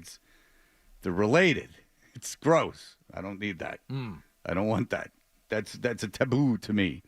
All right, well, that was Tim McCone in the midday show yesterday announcing the trade of Trent Frederick. And a couple things. They got way more for him than anyone speculated. We talked to a lot of people around the NHL, and there was talk that Marchand would get at most a second. And I think that someone might have told us they didn't even think he'd get a second. So an expiring contract for Trent Frederick. We were talking. Jim McBride was the guy we talked to specifically about this yesterday, and I asked him about getting a first for him, and he said, "There's no way you probably won't get a first." But one thing we learned from yesterday: if Trent Frederick gets you a second-round pick, and by the way, that's not Edmonton's second-round pick; that's St. Louis's. St. Louis has basically the same record as you, so that's the top half of the second round draft pick for Trent Frederick. You should absolutely get a first for Brad Marchand. I don't care if he's a rental or not. Right. And so when you look at when the deal was done, and I thought John made a good point earlier, we're on the same page, is that with the inspiring deal and the injury, if someone offers you a good deal for Frederick, you pounce on it. Marchand. No, Frederick. You pounce on it early. All right. But with Marchand and Carlo, and look, it doesn't look like they're dealing Marchand, but things could change.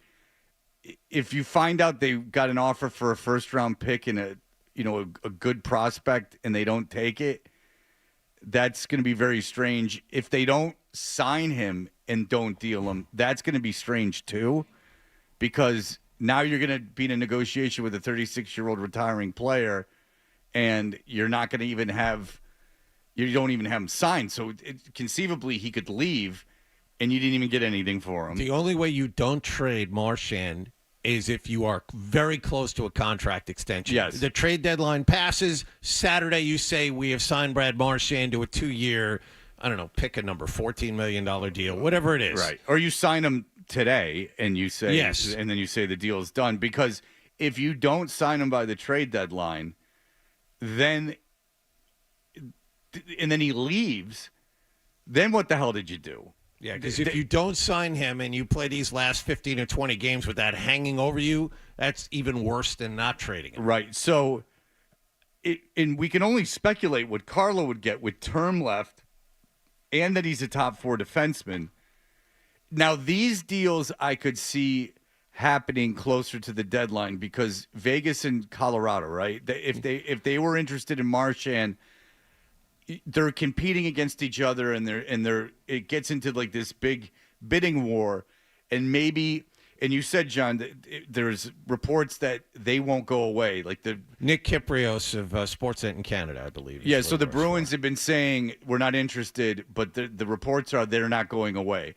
So fast forward this 2 days, and if they get to the point where they're desperate and they haven't made a deal by the deadline, and they need to bring a guy in.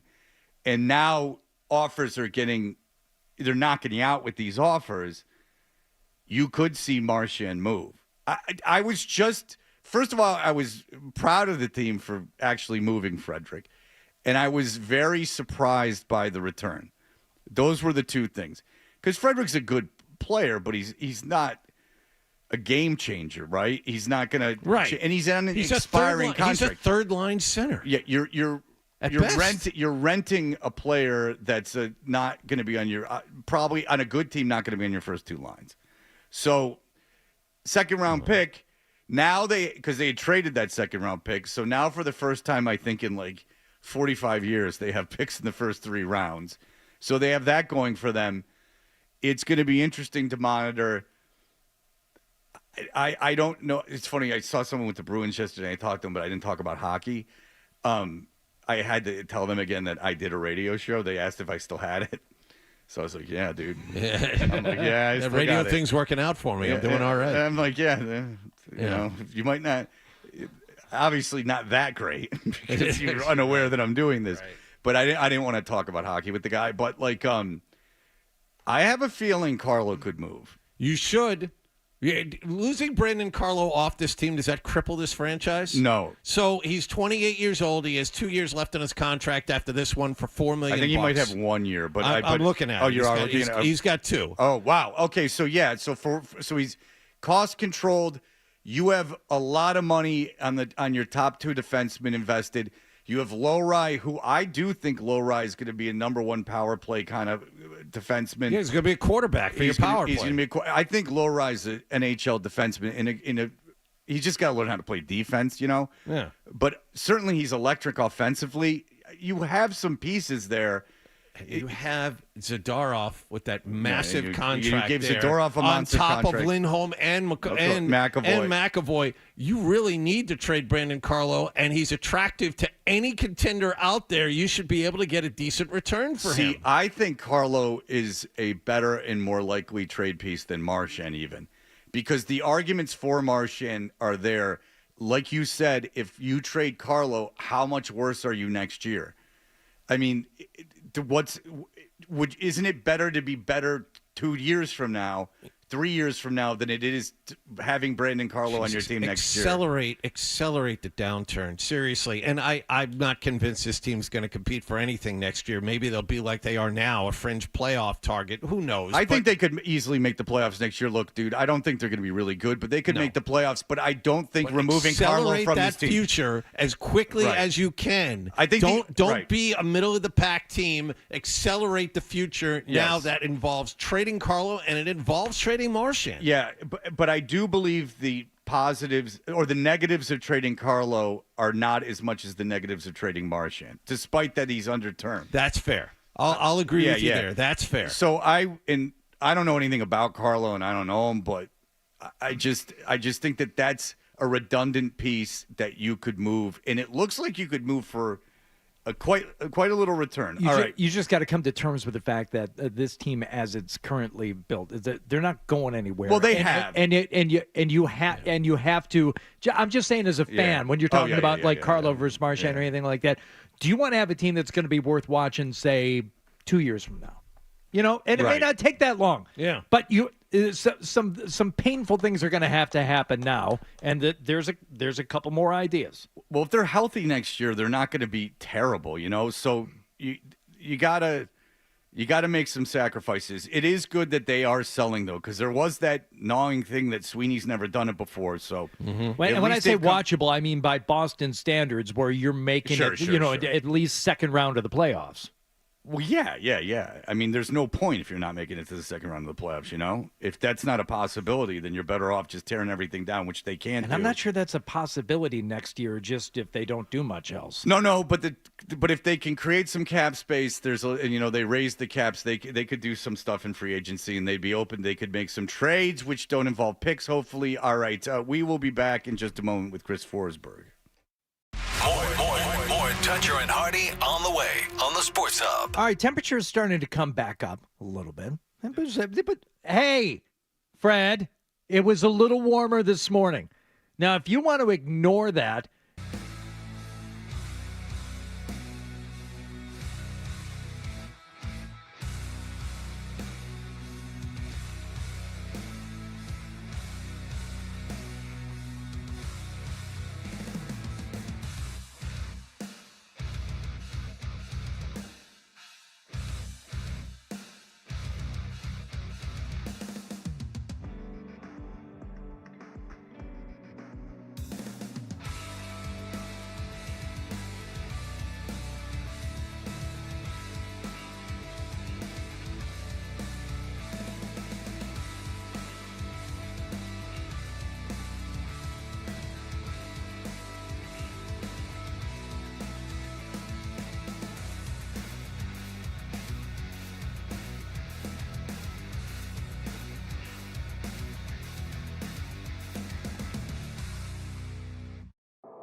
Sports Hub headlines. Presented by Celsius Energy Drinks. The Nashville Predators came to TD Garden last night with one of the worst records in the National Hockey League and fewer road wins than anyone.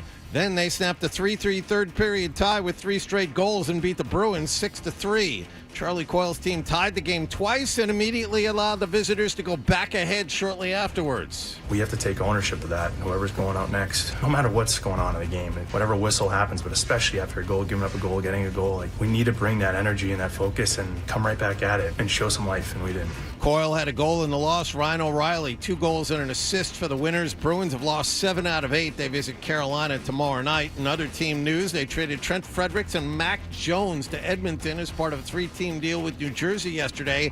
They got back minor league defenseman Max Wanner, a second-round draft pick this year, and a 4th-rounder next year. Brad Marchand has been listed as week-to-week with an upper body injury. In basketball news, Celtics will be back home tonight to play Portland. Grandy and Max have the pregame at 6:30 and the tip-off at 7 here on 98.5 The Sports Hub. Kristaps Porzingis and Drew Holiday were both at practice yesterday, but both are listed as doubtful for tonight. Jason Tatum and Jaylen Brown are questionable for the first night of this back-to-back. In other NBA news, Kyrie Irving out for the season with a torn ACL for Dallas. In NFL news, Philadelphia has signed Saquon Barkley to a 2-year contract extension with $41 million. And the Red Sox scored a 12-4 exhibition win over Pittsburgh and Bradenton, Florida yesterday. They're back in Fort Myers today to play Tampa Bay. Sports Hub headlines are brought to you by the Albrecht Auto Group, Zoe's Auto Dealer. Get respect at Albrecht. Now 8 locations, including the all-new Subaru of Wakefield. Thousands of new and pre-owned vehicles, all at the right price at albrechtauto.com. I'm John Wallach on Boston Told for Sports, 98.5 The Sports Hub. Your next update at 8:30. Boston plays here. Pressure, half court, it's in the air. He got it! He did it again! 98.5 The Sports Hub. Is elongating. Weekday morning. Here goes Hardy. Toucher and Hardy. I no longer love things. Let's go. Let's ride. 98.5. Let's roll the dice. The Sports Hub. Just unlucky. Hope that he's healthy. It's not serious. But, just the injuries that we've had this season. Guys are trying to hold it together to get other bodies back. And it just seems every time we're getting close to get someone back, someone goes down. And tonight both Hardy and Kai go down, and we're running out of bodies here. But, guys keep fighting.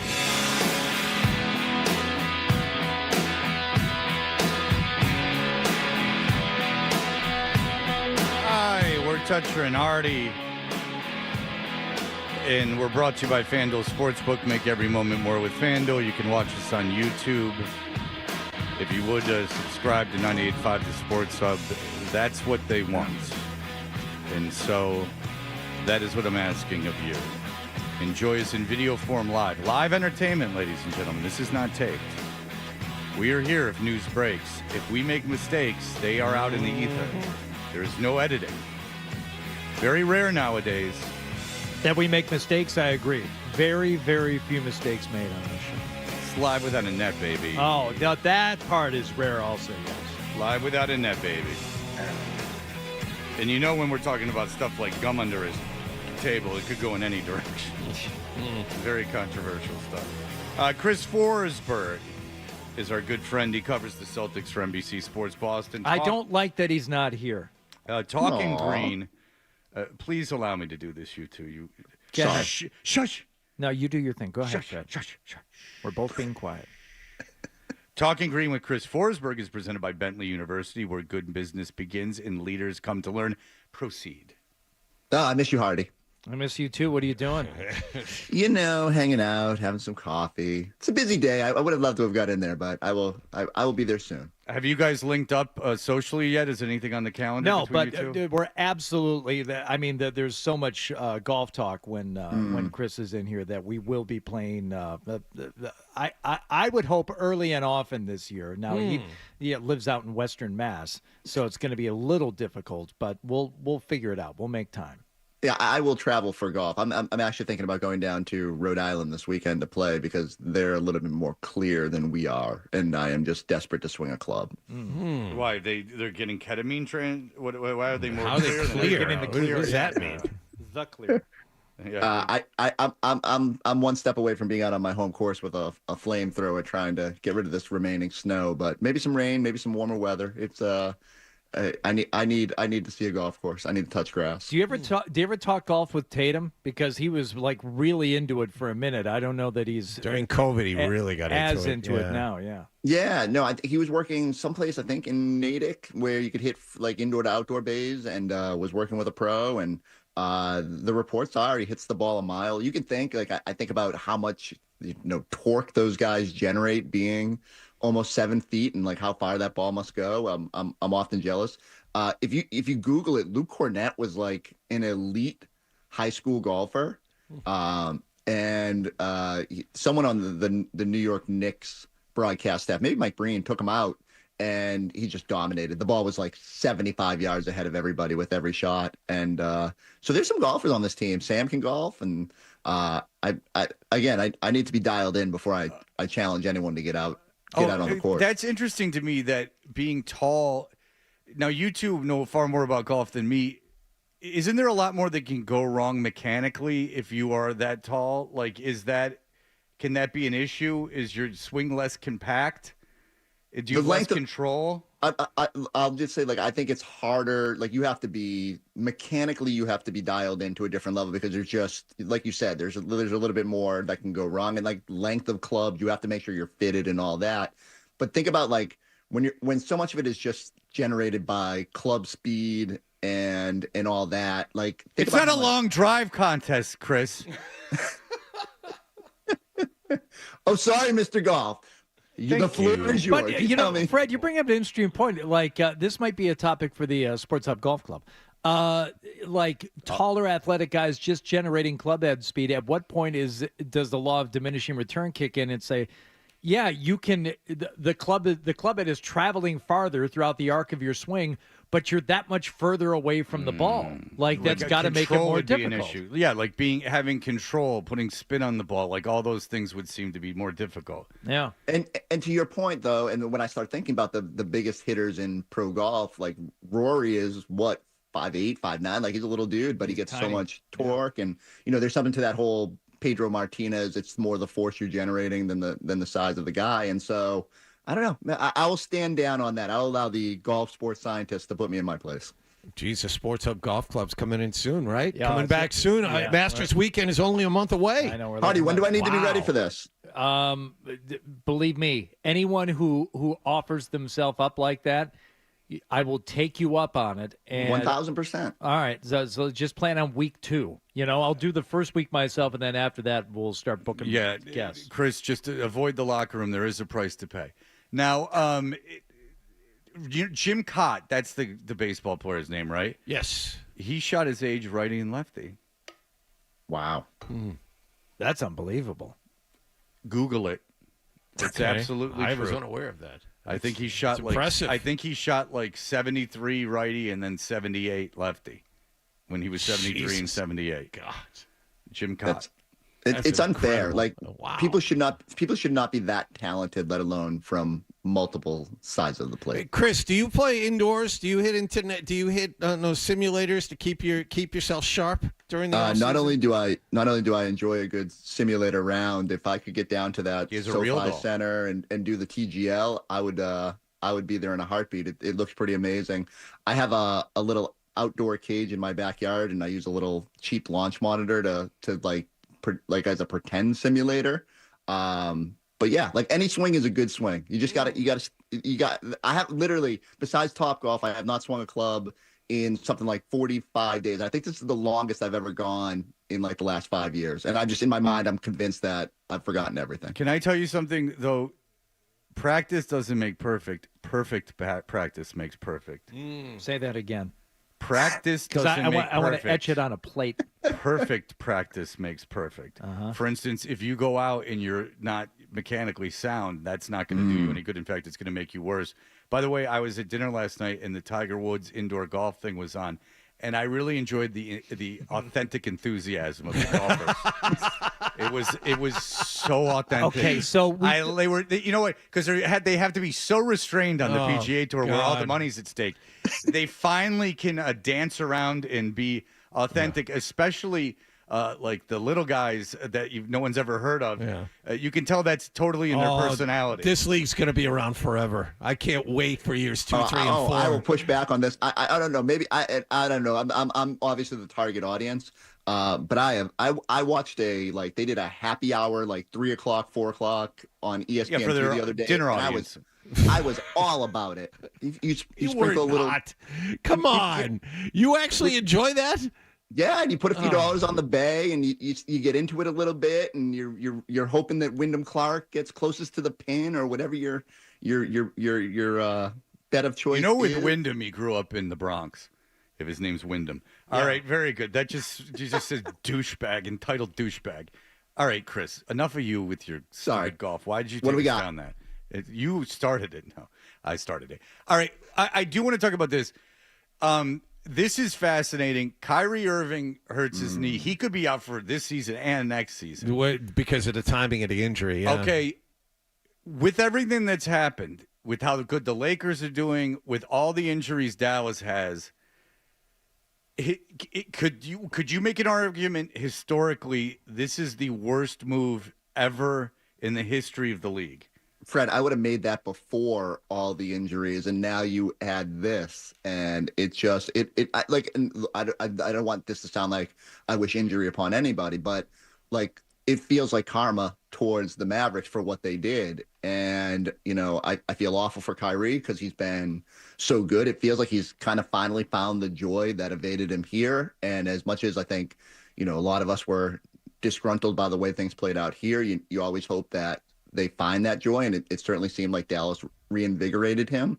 But between Anthony Davis and now, like every day they're ruling someone else out down there. And it's just kind of jarring to watch. And I think in any other situation, you would feel great sympathy for the organization. And in this one, it's hard to because they put themselves in this position by making just the dumbest move in NBA history. And now they're paying the price. I feel awful for the season ticket holders who got their prices are increasing. And can you just, go ahead and fill out this form and renew just, days at almost in synchronicity with Kyrie's injury. By the way, Fred, did you see that? Did you see the Dallas Mavericks within the last week? Have raised ticket prices. Yeah, 8%. Can we got to get Adolfo down to a game. We got to get Adolfo talking to Dallas fans. We got to do it this week. Yes. Yeah, it's a good idea. Because they got to fire the GM, right? Which is a horrible look. Nico Harrison. Sure. That you fire your GM right after you let him make the worst trade maybe in basketball history. I don't know what the roadmap is. Do you give him a year and but like as you guys said, Kyrie, no guarantee he comes back. Or comes back immediately, or whatever the work through process is. Older players, ACLs, that's tough. Yeah, I don't know. I don't know what the roadmap is down there. It all started with making one of the dumbest trades in NBA history, and it hasn't gotten any better. And I hope AD gets healthy. I mean, you could still see even when I push back against people who said that team could be a contender, undeniably, if AD is healthy, if Kyrie is healthy, and they have some parts they could have been in that mix in the West, it still doesn't make right what they did. And now we're seeing it on the LA side as they surge. It's frustrating from a Celtics fan perspective because, again, the Lakers just fell right into this. All right, the Dallas Mavericks decided to pin their hopes on two basketball players in their early 30s with a lot of miles on them. What did they think was going to happen? Anthony Davis has been healthy, one out of the last 5 years, 6 years, 7 years? I mean, this is not shocking that he's hurt. It's not shocking that Kyrie finally suffered an injury like this. I mean, did you see his usage the last 10 games before he tore up his knee? He's playing 40 minutes a game, and he's 33 years old. There aren't many 33-year-olds doing this right now in the NBA. It's wear and tear, and Dallas decided to pin their hopes on two guys that get hurt a lot. And guess what? They're both hurt, so they deserve what they get. Yeah, 100%. And the flip side of it, the only thing that maybe good will come out of this, and, again, I don't think any Celtic fan out there wants the Lakers to do well, but man, Saturday night's game has a little juice for one of the first times in recent memory. Like Celtics Lakers has not that it ever loses its luster, but it's not quite the same. Oh, when it's both lost teams- its luster a few times over the years, but the way the Lakers are playing right now, I can't believe it. I thought maybe it was going to certainly in the short term work out better for them, but I didn't expect to see LeBron still find yet like another gear and Doncic to be reinvigorated to the extent that he has been. Yeah, I think everyone, when they looked at the trade, said maybe long term it would be for the Lakers, right? Like you getting all these years of Luka, and I think in the short term you said, well, LeBron's old, you still have to make some moves. But just like you said, he's reinvigorated. He's playing defense again for what feels like the first time in a couple of years. And it's always been inside of him. Like when it matters, he can sort of ramp it up, and that's what veteran championship players can do. And I do wonder. I think Saturday's game is going to be a lot of fun at the Garden. I think that's going to have some real juice to it. And like when you have that much talent is king in the NBA, and there is always a chance. Like will the Thunder be ready for the moment if they get to the West Finals? Like if they have to go through a team like the Lakers, who have two guys that have been to the final stage and at least know what the pressure is like and what it takes. I think it just adds a variable to all this. And so West playoffs are going to be just ridiculous and fascinating. And again, if you're a Celtics fan, you're sitting back and hoping that everybody beats up on each other over there, and that all you have to do is kind of navigate the Cavs and see what happens. All right. Well, Chris Forsberg is going to continue to join us. We'll continue with him in just a moment.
seasons, 40 years of age.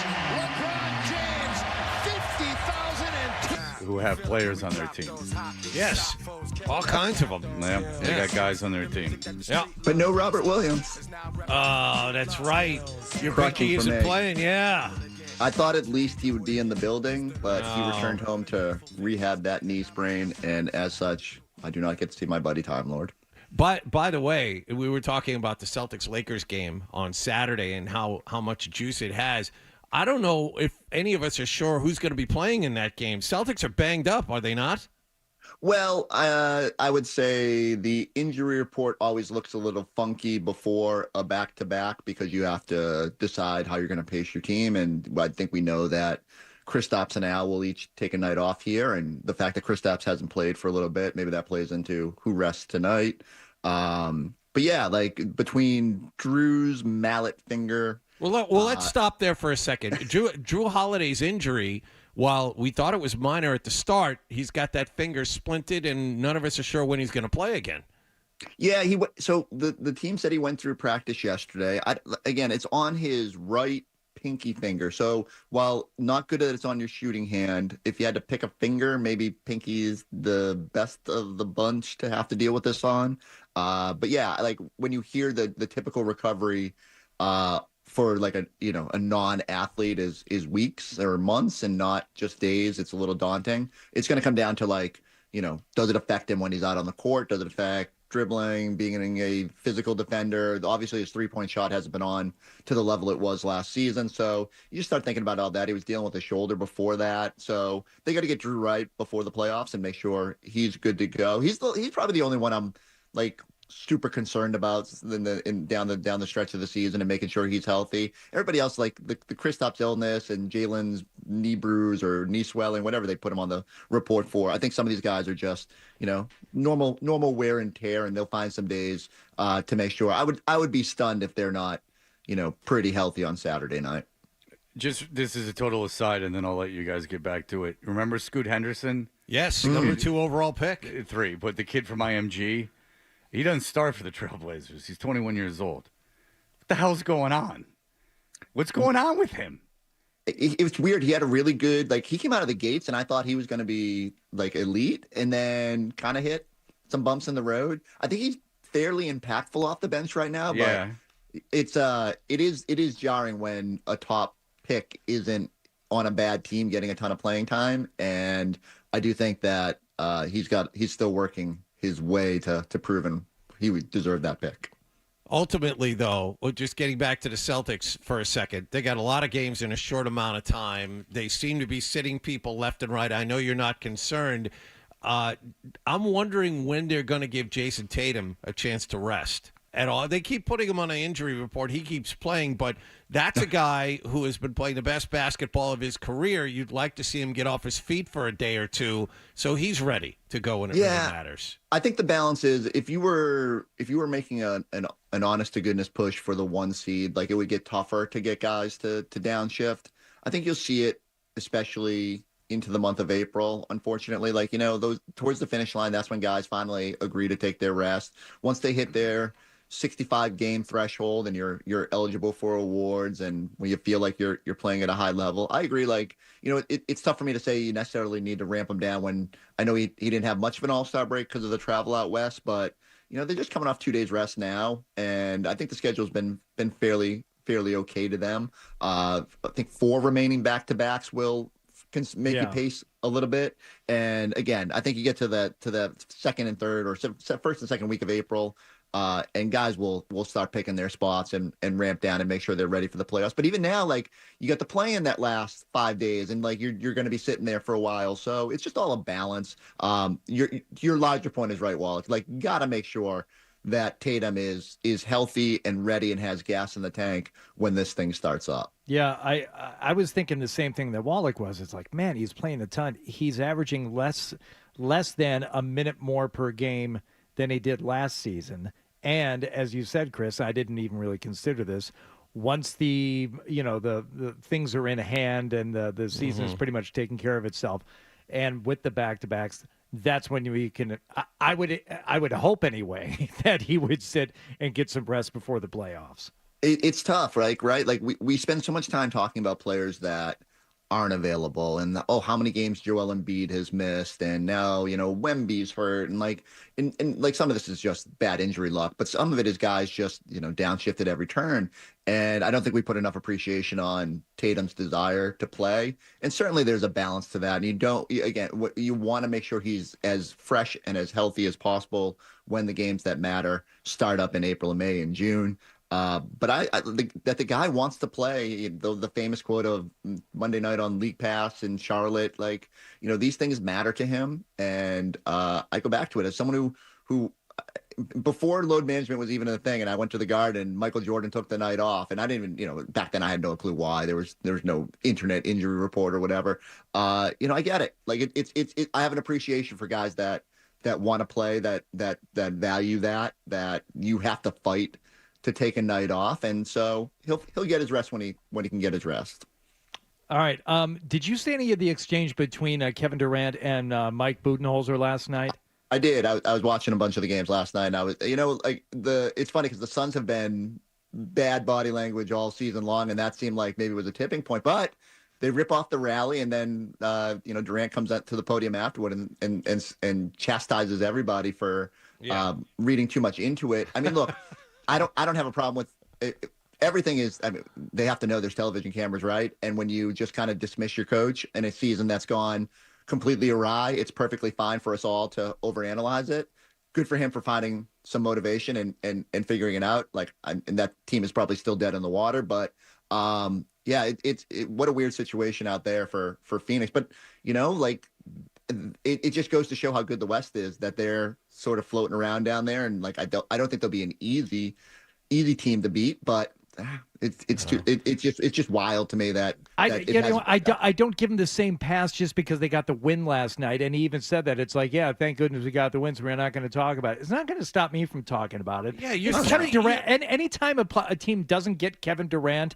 It not maybe in the immediate aftermath, but now I breathe a sigh of relief for that team. Remember, he turned down a chance to go to Golden State to be on a team that's currently 3 games out of a play-in spot. Right. So whatever his mental makeup is, it's lacking. And he continues to show it, even with the team, as you said, Chris. They're not in the mix. It's not happening. But he still feels, the need to act, with such pettiness and really, all right, it's fine. They got the win. He found some motivation for it. But to what end? It's not going to do you any good this season. And I still think there is something just off with that guy. For as good as he is, there is something off with him that is going to prevent me and I think a lot of people from ever saying, one of the greatest of all time to ever do it, because it's not all there. He's missing that extra. If I had to psychoanalyze, and always dangerous, I would say that once you've got your titles and once you've got your individual adulation, it maybe you start wanting to do things on your terms a little bit. And he's just made some curious decisions. The desire to pair up with Kyrie in Brooklyn when that was obviously a volatile situation. The decision to stick it out now in Phoenix. Now, I just pulled up the standings. They're 3 games out of the 10th spot, and Dallas is in that 10th spot. Dallas is going to slide. They don't have enough players to maintain that sort of lead. So technically Phoenix could make a push here, and they get in. What's your hope? You're maybe the 8th seed coming out of the 9th, 10th bracket, and then you got to play the 1 seed, which is Oklahoma City. Now, if there's something that can motivate Kevin Durant, it's maybe seeing Oklahoma City. So, the storylines line up there that there's a chance it could get intriguing. But, even if you're lucky enough to get to the playoffs, I don't think you're beating OKC with all the flaws in that Suns team. But, again, it just speaks to that's a lot tougher of a first-round matchup on both sides than anything you might see in the East. And, I think Durant will kick himself when he sees – if you were ranking the threats in the West, I'm still not there quite yet with Golden State, but I think Celtics fans in particular still have a little PTSD from 22, and that's not one team you want to see lingering in the bracket, especially now that Jimmy's over there too. The East is not nearly as talented as the West. We all know that, but we just saw a Detroit team playing very well beat the Celtics by 20 points. Do you think, with 20 games left before we reach the playoffs, do you think there are any landmines in the East the Celtics are going to run into before they play Cleveland in the Eastern Conference Finals? I hate getting like overly confident in this team because they have a propensity to sometimes make their lives more difficult. But so I don't think the Knicks are going to catch you for the 2 seed. And even if you did, like 2-3 is pretty much just a flip flop based on home court. If you start looking at the potential playoff path, like if the Celtics are the 2, they're going to get the 7th seed, which is the winner of right now Orlando, Miami. Orlando, while frisky and good when healthy, they are not good and healthy right now. You're saying they're like Blanche. Go ahead. Frisky when healthy. He wanted to drive this into a wall. It's fine. That's what that was. He was waiting for his spot the entire time. Fred's tired of talking about basketball. I just heard him say when they're tired and frisky, and it made me think of Blanche from the Golden Girls. I understand. I understood the reference. Was she tired and frisky? No, when she's frisky when she's not tired. Oh, okay. You know, when she needs to take a snooze, she takes a snooze. That's what it was. Okay. Was she your favorite Golden Girl? She's the one I masturbated to. So we have that. Remember, you asked. That is on me. That is on me.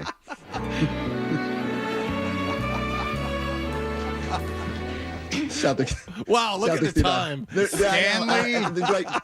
Do I ignore You know it who and was a keep- cad was Stanley. No, your best bet is to join Dorothy's in. ex-husband. Go ahead. You guys resume your basketball. I forgot what we were talking about. we were talking about the Eastern Conference. Oh, yes, landmines East, right. in the East, and Yes. I walked right into a Blanche landmine Yes. of my own. Again, if you get Orlando in round 1 or Miami, I think you're pretty confident there. I think if you see the Knicks in round 2, you're pretty confident there. It's some of those teams are definitely worrisome in terms of, like, I keep telling you, like Detroit, Indiana, the younger teams that have proven they're kind of on the come up are daunting. But I kind of like where the Celtics are at in the path, and just give me that Eastern Conference Finals showdown with Cleveland, and we'll see what happens. All right, look, Christopher Forsberg, it's always a pleasure. Maybe you and Hardy can make plans, as you have so much in common. And we do. Are you wearing your electric vest today? Or are you... No. I'm in the house. I'm quite warm. I'm wearing. I don't know if you can see it on. I've been looking at you, pal. Don't you worry. He's got. Yeah, I appreciate it. I wouldn't call it a seafoam hoodie. It's kind of like a pastel mint. It's the Vail, which is Harrisville Golf Course down in Connecticut.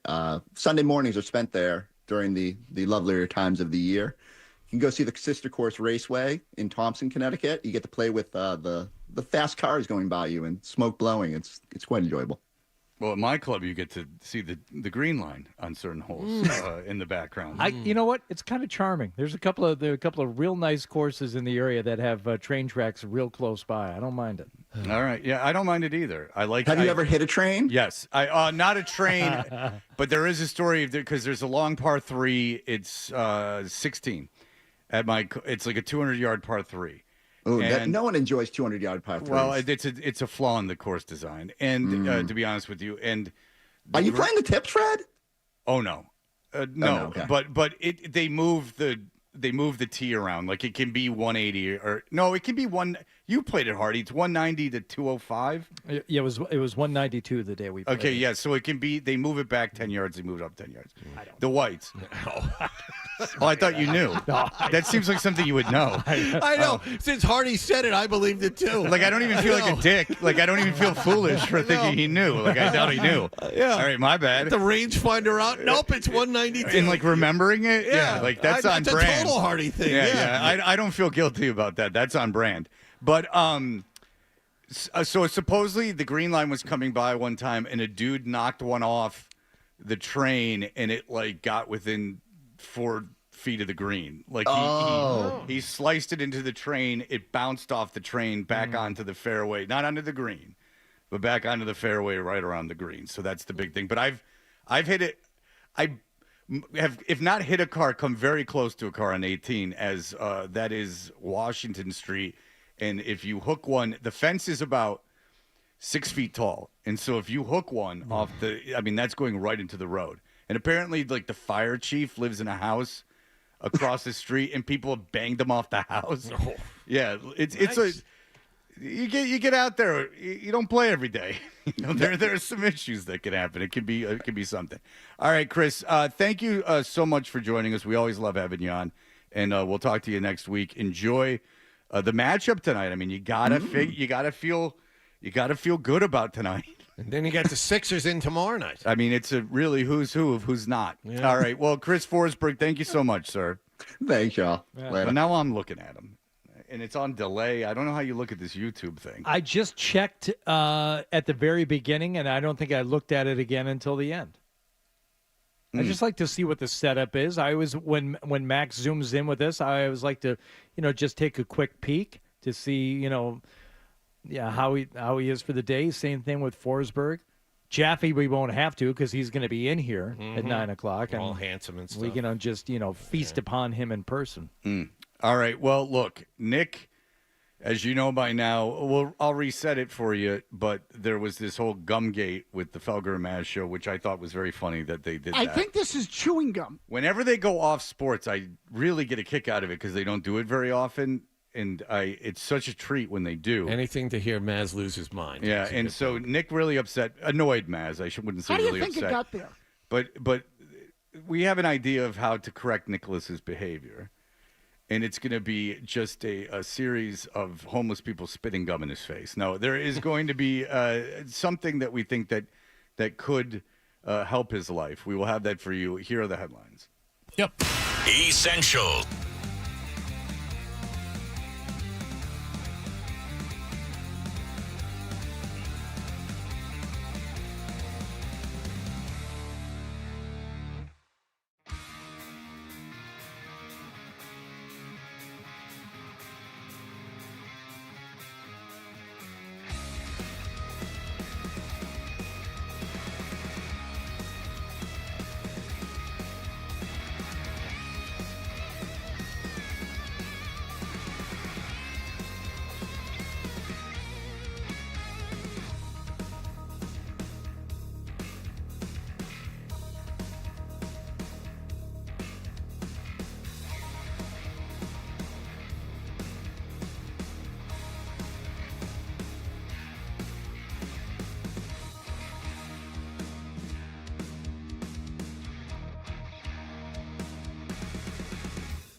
on wood.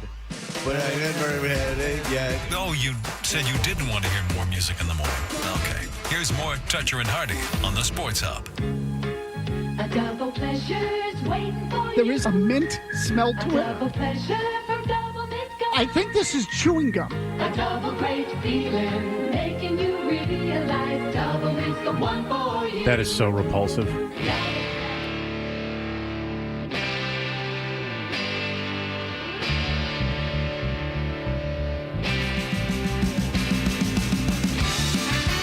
Hey, we're Toucher and Hardy, brought to you by FanDuel Sportsbook. Make every moment more with FanDuel.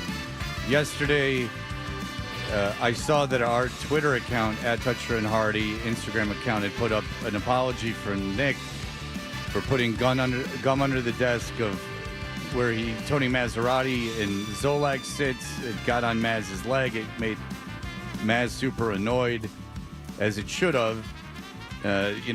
Nick had admitted to it. What happened is Nick came into studio yesterday because he had a groomsman in his wedding who had been, over a long period of time, just telling me to go F myself and you piece of ass and like this and that. Not even insults on the show, just personal insults. And it turns out it was a groomsman in his wedding who had also gone after Dan Lifshitz, but Dan Lifshitz would not do the show today. He will stay on Twitter until 2 a.m, but he will not do the show. Maybe that's why he's up late. Right. Riz I think one begets the other. Riz on YouTube said, Dan, in my estimation, was bad-mouthing you on his Saturday morning show. And my response was what, Hardy? That you were pleased by that. Yeah, good. Because you want there to exist in the public persona a division between the two of you. Yeah. No, I don't want he does a Saturday morning show. There's no give and take. I'm on the side of him not liking me. I prefer that. I think that speaks better of my character. I think you're all right with that. I think that you don't have to worry about it. Yeah, I was telling Hardy off air, I'm like, good. That's better than the alternative. I'd rather have him hating me than praising me. Look, dude, get off Twitter, man. It's not healthy. All right, here I had to. I'm no better than anyone else. All right, Nicholas, come in here if you would. Here we go. Oh, yeah. All right, come on. Let's make with it. Who's doing it? Oh, he's going faster. Come on. No, he's not that fast, dude. Oh no. Now you're going to give yourself a heart attack. Sprint. All right. Is there any gum in your mouth this time? No. All right. No gum in your mouth. Have you sworn off the gum? What's that? Sorry. Did you decide yesterday maybe you should stop chewing gum because you don't know how to chew it correctly? We haven't really addressed this part of it with Nick yet. Okay? Mm-hmm. What is it with the gum underneath the table? Oh, no, I wasn't even thinking. I just did it. Okay. Is that something I've never done it before. You've never done it in your life? I've never done it before. So Nope. for the first time ever in your life, you took gum out of your mouth and stuck it underneath the table yesterday. Yeah. Sitting here. Yep. My bad. I don't believe that. Who knows? That's not something that someone does for the first time at age. No, it's just like your age has been a subject too. How old are you? I am 38. Okay, that's not something one does for the first time at the age 38. Yeah, who knows? But Nick, why didn't you just leave the gum in your mouth? A couple of years ago. Great question. Actually, it had to do with this show. I recorded a fake commercial during my internship, and you could hear the popping sound. And John Riley actually recorded. And I think since that he doesn't. He recorded it. It was he did what? Recorded. Oh, okay. Recorded. Yeah, well, that was the first time you said that word. All right, go ahead. You kept saying he recorded. But you could hear the popping. You could hear the popping in my. He recorded. The popping. 2-syllable words are tough to get out of that yapper of yours. Anyways. Recorded. It's the third one that trips Oh, sorry. I apologize. Instagram. It's Instagram. Yes. 3-syllable words are your bugaboo. Anyways, I recorded something for the show, and you could hear the popping sound. God, the TH sound. I can think of a 3-syllable word right now. Exercise? No. All right, forget about it. Don't worry about it. Pacemaker? That's have a 3. Yeah. Forget about it. It was funny in my head. All right, I can't say it. at all. I don't even refer to it. All right, very good. Now I made my own. Now my brain's too full. Embolism is 4. Yeah, so's all right, coronary. All right, so look, Nick. Yes. Look, it's not the end. said It's not the end of the world No, that you did this. Of course not. And you know, it's. I just like that Felger and Mads like broke for a bit and talked about something other than sports. Now, look, how many push-ups do you think you could do? How many? Yeah. In a row. In a minute? Or No, just in a row. Oh, geez. I don't know. Like, probably probably 50 or 40? 40 in a row? You can do 40 in a row without stopping. No chance. Probably 20. You can do 20 in a row without I could stopping. probably do 20. Jesus I Christ. could do 20. I could definitely do 20. All right. Wow. All right. Sit here. I want a break. You can do 20 push-ups. I could do 20 20 real push-ups. Yeah. Real push-ups with your arms like in, not arms to the like elbows to the side. High your school elbows gym in. style where the teacher, in this case, either me or Billy Jaffe. Billy Jaffe is a perfect. Yeah, Jaffe can be the. There's a collection of people Can put his fist underneath your diseased and surgically repaired chest, and it will have to go down there and All right, touch show your me. fist. Okay, show me. Show me exactly. I'm saying you put here. put a Nick. fist on the ground, and your chest has to touch the fist for each push-up. Yeah, you lay a fist on the ground and you're on top I don't know of it. about All right. Well, whatever. That's whatever. I'm not overly concerned with how low you go, but you know, a push-up is like your elbows are in, right? Like you're not sticking your elbows out. Okay, so it's a misconception is you go like this. You go like this. Okay. Well, now I'm thinking about my stance. So maybe if I was doing it outwards, I could do 20. Well, that's not a push-up though. Like a push-up is this, not this. Okay. It's not with your elbows out. Whatever. I don't even care. No, well, you know what? We'll give him the elbows. All right, that's not a 20 is a push-up. great number. 20's fantastic. Yeah, 20 is a 20 great, is a great number. I was Wow. going to say 5, but now you've made this very interesting, Nicholas. Who wants to bet? Think of your bets. Is anyone taking the over? All right. What, Is anyone taking the over's 20? Okay. The over under is 20. No. The over's 20. So 21 is the over and 19 is the under. Okay. And 20 is the push. All right. And the odds are this: 2-1. 2-1. If you take the under, if you take the over, it's 2-1. Let's sweeten this because no one believes that he can do 20 push-ups. Okay, well, to me, the action is the juice, so I'm going over with whoever wants my action. I'll take the action. How much do you want to go? Don't go crazy. Let's go 20. All right, very 20 good. on 20, but if that... So 40 if he goes over. Yeah. All right, and then 20 if he doesn't. And by the way, Nick, this is it's a dual purpose here. Okay. It's a bit of a punishment, but really this is as a means to get you onto a healthier track. The body fuels the mind. Mm-hmm. Maybe you won't absent-mindedly stick gum under the desk anymore if you're a more fit state. Can I tell you this, though? In all honesty, I'm proud of you that you said 20. Yeah. I am. Thanks. Because I wouldn't have said that I could do 20. And I believe in you. Thanks. No, I'm proud of you that you did that. I really am. Thank you. I thought that you would lowball it, but you were being honest. Nick, and you said 20. All right, very Let's good. take his money, me Yes, and you, let's do together. it. All right, Let's do well, it. not this second. Let's wait. Billy's here, and believe me, he probably don't want to talk about the Bruins this whole time. He's probably very happy you're doing the push-ups. Watch out for the gum. Yeah, watch out for the gum. All right, we'll be back, and we'll see if this is true. A very motivated Nicholas. I'm very proud of him. Nicholas. Having faith in himself. I don't think I could do 20 real push-ups in a row. And I've been working out, but I'm very weak. I got these long, spindly arms, you know.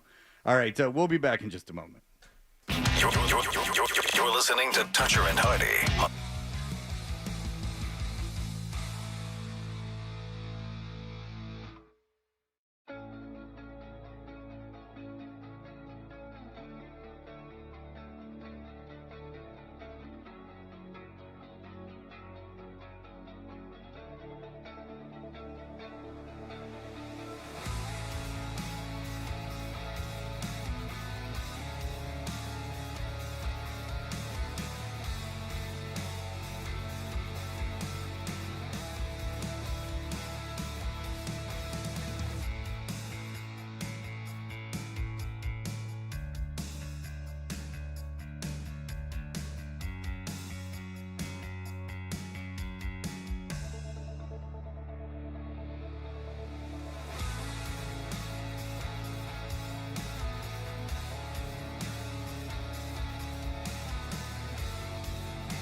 answered goals in the third period to snap a 3-3 tie, and they beat the Bruins last night 6-3 at TD Garden. Joe Sacco's team had a lot of trouble with puck possession in this one. I mean, when you look at some of the plays that we made with the puck, like I said before, I just think that, we flip a puck, I think, on the fourth or fifth goal. We flip a puck into the middle of the ice. That can't happen. You have to make a good, hard play in this league. And I think the previous goal we had, I can't remember off the top of my head, it was missed maybe duplication on the wall there. Areas that we expect to be better in, but we weren't. Ryan O'Reilly had 2 goals and an assist to lead the offense for the Winners. Bruins visit Carolina tomorrow night. They also announced yesterday Brad Marchand is week to week with an upper body injury. Bruins also made a trade yesterday, shipping out Trent Frederick and Max Jones to Edmonton as part of a 3-team deal with New Jersey.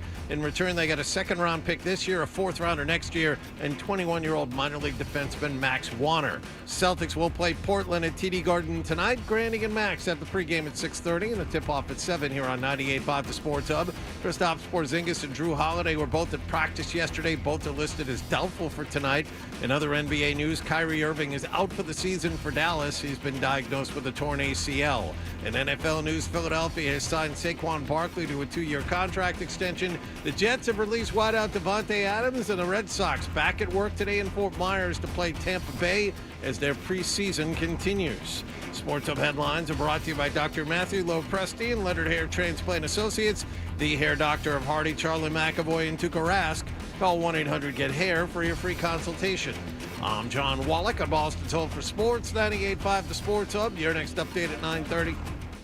Boston's best sports talk. There's an app for that. Download the Sports Hub app for loads of stuff. Absolutely free. Connect with the shows, get podcasts, and more. Get it where you get your apps. Or at 985sportshub.com. Half toucher. Dressed like a gorilla. Half Hardy. A big, beautiful ball of flame. And a whole lot of Boston sports. And I have had many offers to become an insider. Thing. They want you subscribing.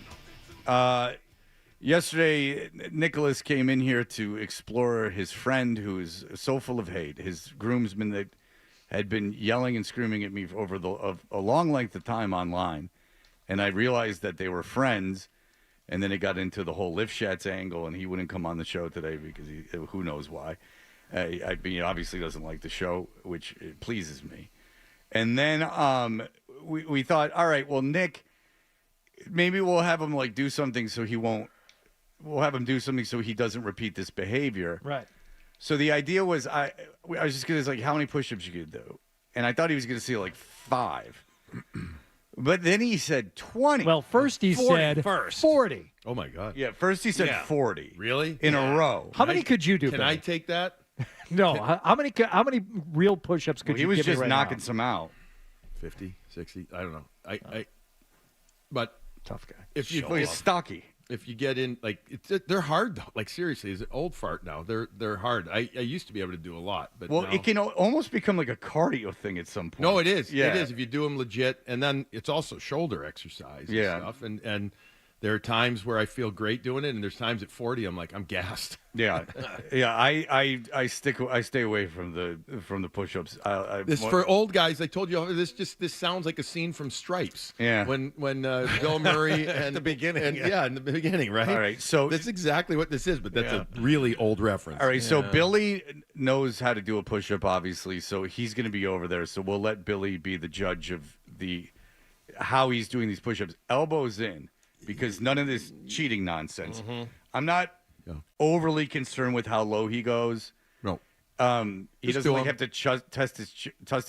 touch his chest to the floor. He's going to do 10 in 8 seconds. I know, and then it's going to become an issue. But but then his form's going to get bad. And the ones with real bad form, I don't want to count. Okay, so let's just let Billy be the judge. of Yeah, this. that's what I'm saying. Okay, And so if he starts arching his back too much, or his obviously- elbows jut out, that's big to me because they're way harder to do.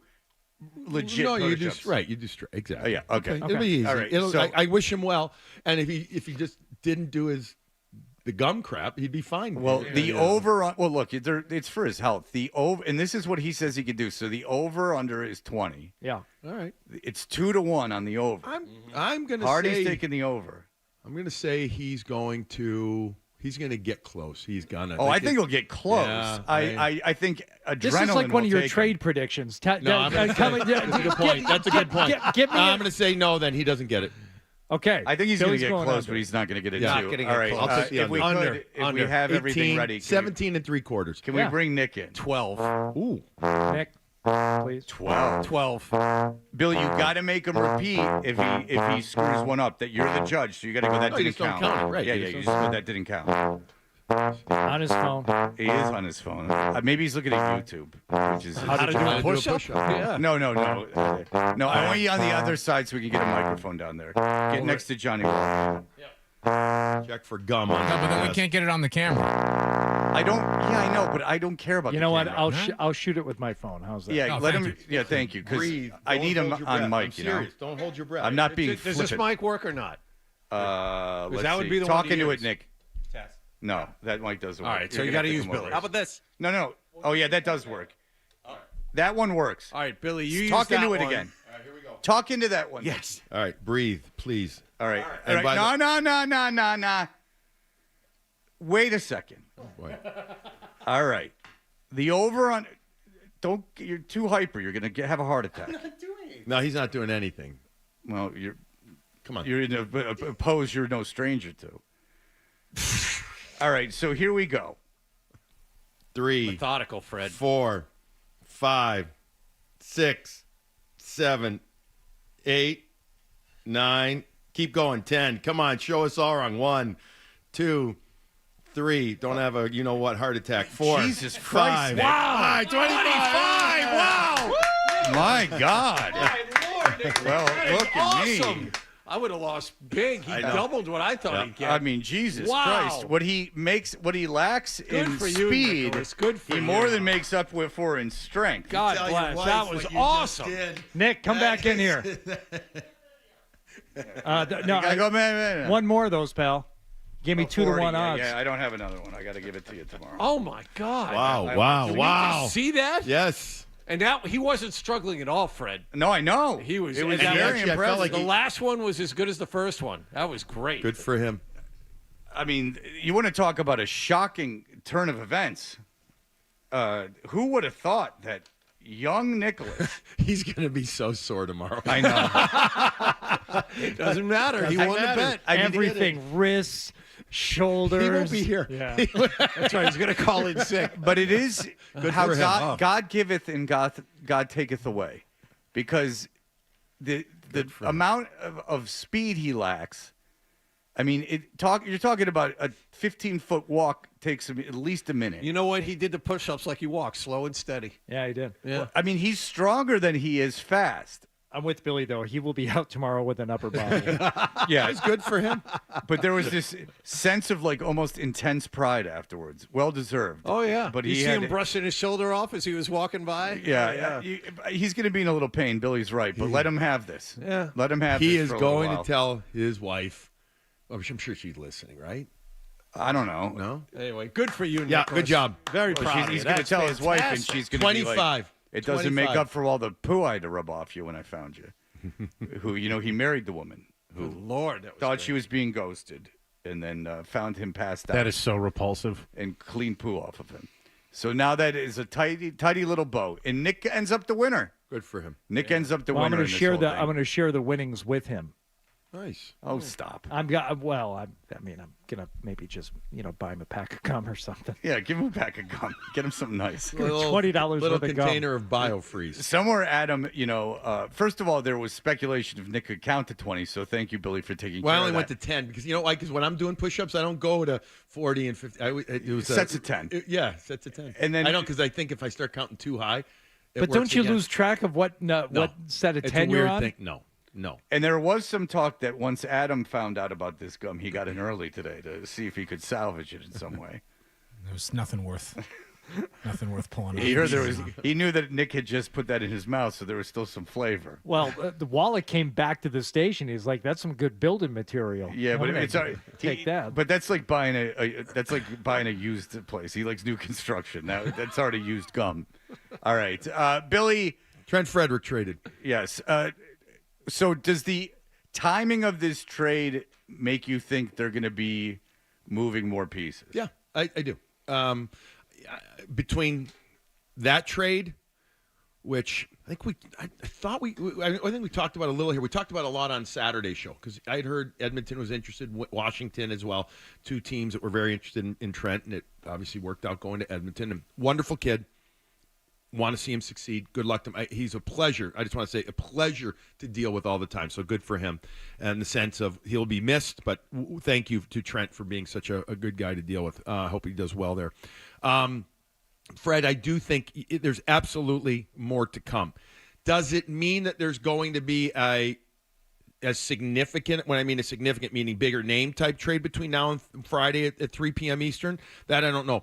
But I do think there will be a trade of some stature between now and, let's say, the draft, which is what you're going to go to with your wife in late June, as I heard Hardy. Yeah, that LA. that was Billy's guess as to what my surprise gift was. But I do think there will be another one of those. But, Fred, there will be another move. I cannot imagine that there isn't between now and Friday at 3 o'clock. Okay, how about the return? Happy with it in the sense of, all right, it's basically a three-way type trade. When it's all said and done, it's Frederick and Jones, and you get a second and a fourth, and then you get this prospect. The prospect is a depth piece. You hope, ... one day he can help out, but you never know. Okay, move on from that. The second-round pick, in theory, could end up being a high second-round pick. You have an asset that was not having a good year, was injured right now, but he'll be back in a couple of weeks. And you made a decision, an organizational decision, you weren't going to re-sign him. So it's good value back. Now, this is the obvious comment here, you have to take advantage of that. Now, whether you use that pick to trade to make a pick or you use it to trade for something else, another asset, you have to be willing. You got to do it well, and they're going to have to draft better. All right. Does this – because we had heard that from some people around the organization, they didn't think Marchand would fetch a number one pick. And I don't know. When I was at the Stadium Series, and a lot of people there working that game, and a lot of people talking about they hear that there's a lot of teams interested. So yeah, just by basis of Frederick getting a second in return, you would think that Marchand would be worth a lot more than Frederick, given they're both expiring contracts. And I think it was you that said it, when I caught a little of you guys this morning driving to skate about that it's going to be this is so dependent on, see, he's going to a top team if a player of his ilk is being traded. Right. He's going to a top team if, right? Right. So they're going to be willing to move a much more likely to move a first-round pick because, in theory, that first-round pick also will be, let's call it in the bottom 8 of the draft. And so they're going to say, okay, we're willing to do that. Yeah. But it can't just be, in my opinion, for a player like him, a pick. There has to be more to it as well. There's more. I've talked about it on your show. I've talked about it with Ty on Saturday's show. We've talked about it on Morning Brew, Jaffe and Ray. There's more value. There's value there. And it's real easy to sit here and say, just go, just trade for a first-round pick. I would say no, you need something, an asset that you can get back. It would be a first in a prospect, legit prospect, a legit prospect, or a player who's playing currently. And you may have to add something to that, meaning to the trade, like they did, and they got creative, and now they moved to Max Jones. Let's not forget, it didn't work out at all with Max Jones here, but he was also signed for next year, which means that you've moved. It's just $1 million on the cap. That's not the big deal. It's also the contract. Mm-hmm. You're allowed 50 NHL contracts max. Most teams usually hover 48, 49. To keep room for these type of things. Now they're at 44 right now. So it's somewhat small, but it's also bigger than I think people realize, that they're opening up NHL contracts at this time too. Okay. Do you can you stick around? You don't even have to stay for the whole next segment, but you can. But just give us a few minutes, Bill. I'm here. I mean, I'm enjoying my coffee. Man. We had this whole push-up thing that cost me $40. That's okay. And I pay alimony. So I mean that's no small feat. Daddy's gonna have now to you're skip paying lunch palimony today. because who's your daddy? Hello, and I'm his pal. And you're saying that's a good one. So you're saying you're gonna have to skip lunch or something? No, I'm saying that Billy's gonna be working the Catskills this weekend. All right, we'll be back in just a moment. Shecky.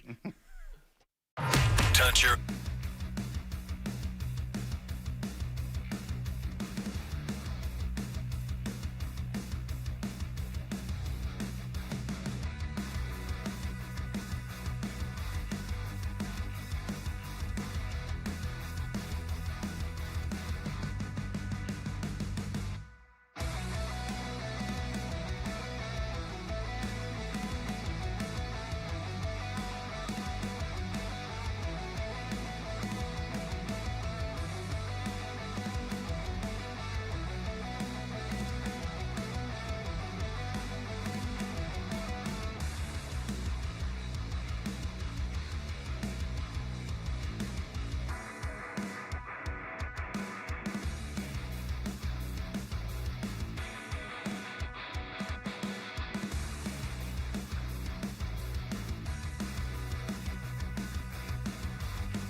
is doing like some kind of like Manning cast thing? No, they all cast once a month, I believe it is. Razor's they argue about who's the host, but Razor's a de facto host, and then Tuca and Patrice join in, and they got some special guests and stuff. So it's it's a different view, a different style. So they've got that, and Bruins go on the road today for tomorrow game. So how about this schedule?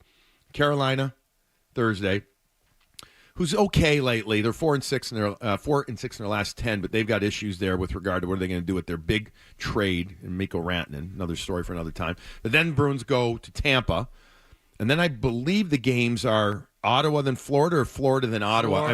Florida then Ottawa. Florida then Ottawa. Like, holy smokes! So not any easier. And then Tampa Tampa back home, I believe. Yeah. Oh, sounds like fun. Yeah. They're playing so well now. They're ready for this. Tough stretch. All right. So, last night, and again, I don't want to break down every game. Yeah, I don't blame you. It's like over now, but it is interesting. You were kind of getting into the mentality of where the players would be right now. And, they're human beings. There is some concern. I know Carlos publicly said it. Carlos, it's bugging him, up until the trade deadline because, it's uncertainty. I mean, I can put myself in someone's shoes is that if you said, oh, by the way, sometime this week, you could be moving anywhere in North America. Mm-hmm. There's, 31 places where you could be moving or whatever. If you don't have protection, yeah. Yeah. If you don't, you could be going, hey, Trent Frederick, you're going to Edmonton. Right. Exactly. But they like Edmonton, right? Edmonton never seems to be on the worst list. It's always Winnipeg and Buffalo. I would say, Winnipeg, Buffalo, Ottawa would be there. But some guys don't want to go. I mean, it depends where you live and where you're from and everything. Edmonton, but you know why Edmonton isn't on a lot of guys' no trade now? Connor McDavid and Leon Draisaitl. Oh, yeah. Yeah. And an unbelievable arena. But on the other hand, the city of Edmonton is... Well, that's my point is that it's always been of interest to me talking to guys in the game that you would assume that Edmonton's in Alberta. It's in the middle of nowhere. It's a nothing city. It's terrible weather. You wouldn't want to move there, but yet... But if you have a chance to win. But there's some allure with the franchise, I guess. Gretzky. The whole Gretzky thing. So, but it's on more people's no trade than other places. Sure. And a lot of guys now are basing no trades based on organizational reputation, but also on tax situation. Yeah. Well, the Rangers are on some guys no trade. Yeah, they don't want to go play in New York City. Yeah. They don't want to go deal with that. All right. So they're without 3-4 guys. Well, more now. Yeah. Freddie gone. And they have the trade realization. It's in front of them, to your point. They're humans. They understand it. They probably don't like it. But the fact is their play is what's dictated this potential for movement. Now, how should we be rooting for them to get into the lottery? How important is getting into the lottery? Well, I guess is how important so you're saying there's a chance if you're in the lottery, if you can jump up. Or I am just not the a draft position. expert. Listen to me. I'm not a draft expert, but from what you read and what you hear is about that this is an okay draft, not one of those 25-person player deep draft. So, but with all that said, we can say all that, and then there's years where people are like, oh, that guy was drafted in the second round, and boom, he took off. With all that said, if it's going down and you end up trying some younger players, some different players, I'm going to be very curious, Fred, what they do with a couple of young guys, coming up by the end of this week. Do they send them back down and just let them play in the American League? Let them grow. Let them touch the puck more. Let them score more, etc. And some of that would also be based on their availability for postseason play. Right. You have to be on the AHL roster by Friday. Yeah. So if you see that, to be able to play in the playoffs. I want to guard against myself. Reading too much into some of that stuff. Exactly. So that's just part of the protocol. You have to be on what's called the clear roster, clear day or clear roster to be able to go down there to play. Wouldn't surprise me in a couple of games, especially if they don't have good results coming up, that a couple of guys go down and play, and then you're calling up some different guys. And if you end up, if look, everybody works their asses off. These guys, they're pros. They're not having success right now, but I will never doubt them, okay? But if they're not having success and they end up losing and they get a potential for a higher pick, okay, you take that. Well, the wheels have fallen off. They have. Yeah, in the last 8 games, they have one win. Yeah, so the wheels have fallen off. The injuries are what they are. The team's just not good on the ice right now. talent-wise in comparison to other NHL teams. I mean, Nashville's no powerhouse, and Nashville's they terrible. They came in and doubled you up last night. You could tell. It's funny. They had a brutal start, and you could tell that they were mentally struggling to get going, which you want them to be able to shake it off. Again, I recognize the human element of it, but you want somebody there to make the big hit, make the big play. They got going finally a bit in the third, and you saw the celebration by Morgan Geekie. What a year he's had again, now 20+, and good for Morgan. And that'll be an interesting scenario too, guys, because he's under contract. When I say under contract, he's controlled for one more year as a restricted free agent. So does that make him, on the one hand, do you keep him and try and get him for at least a year or two to keep him because he's developed great chemistry with Zach and Pasta? Or does that make him even more attractive perhaps to other teams out there because he's got at least a year of term? They're rhetorically asking. I don't know. There's probably both sides that you're going to look at. But he celebrated his goal. You could see the crowd was finally into it. But then this is the part I heard you guys talking this morning for sure about the amount of or lack of fortitude within 2 or 3 minutes to not give up goals in reply. They just kind of foot on gas a little bit, and then the foot was completely off the gas. And that's a bummer. That stinks. Yeah. All right. So you think there's going to be more moves now? And just to reiterate, were you surprised at the quality of the return for Frederick? I was happy with the return. Yeah, was I surprised? No, because when you start seeing, so there was a player, you wouldn't know him up in Montreal, who was talked about. His name's Jake Evans. He's going to be traded, having a real good year. And they were talking he's going to be traded. And all the rumors and all the people you talk to, you're hearing about, second round pick. I'm like, well, if that's a second round pick, then Trent Frederick's a second round pick. Okay. You're going to get that the higher return. You said it last week. It seems like more of a seller's market, and right now, it absolutely seems like more of a seller's market. Yeah, and so it will be interesting. And obviously, if a guy has term, that's going to term's key. Is key. Potentially key. Can you even make a prediction? We were trying to do this a little bit earlier, Billy, talking about, all right, if they weren't to do any other major moves, there's still a lot of work to be done with this team, presumably with involving the coach and other players and all kinds of stuff, right? Yeah. Everything's in play. Can you even start to make a prediction as to when we might get some high-level, watchable form of product again? And again, we're still going to watch. I'm not saying don't watch, but when you're talking like a legitimate playoff team again. I'm sorry for this. I'm going to say, listen, you got to give me into the early off season. That's fair, but is it out of the question to think like they could turn a lot of this around by next year? I already brought this up to you guys last week or the week before about the Washington Capitals were able to do it from last year from a in and out play. They ended up making the eighth seed, and they make it into the playoffs, and this year they're much, much better. I think they have a few things going in their favor. The energy of Alex Ovechkin's march to Gretzky's record has helped. But the other thing that they have that the Bruins, we don't know if they have 2 or 3 really good young talented players that they brought in, then 7 new players, all in the 29, 30-year-old range or so to try, not to try, but to help fill out their roster, and it worked. The Bruins need to have, we're seeing it from Lowry. One of the best things, perhaps, in fact, since coming out of the break, because it hasn't been the overall team play, has been Lowry's play. It's not perfect. There's going to be mistakes. But we have seen a 4-minute increase in his average time on ice, and he's taken the proverbial bull by the horns, and it's been better. You're still going to see some defensive issues. Yeah, he's just so that's normal. Offensively. Hey, listen, Denny Potvin always said this to me, 250 minimum games for an NHL defenseman to get even really going. Like, that's what it takes. Okay, so does the development of Lowry maybe make it a little easier to trade it, possibly trade a defenseman? Maybe, yeah, it does, because you look and you say, okay, can we see him now in our top 4? And so now you brought up a name, Brandon Carl. I'm just using him as an example. They're night and day different, the type of defenders they are. So there's still a thought process behind that. You say, okay, wait a second. If we trade a person like of that ilk who plays a much more defensive game, who plays a much more controlled game, a much more match game type of thing, how does that impact our team? Again, it's all about what is your return going to be, that then you end up saying we will try to do this. We can afford to take that chance. And then also, if you want to compete next year, you have to think, well, how much does this really matter?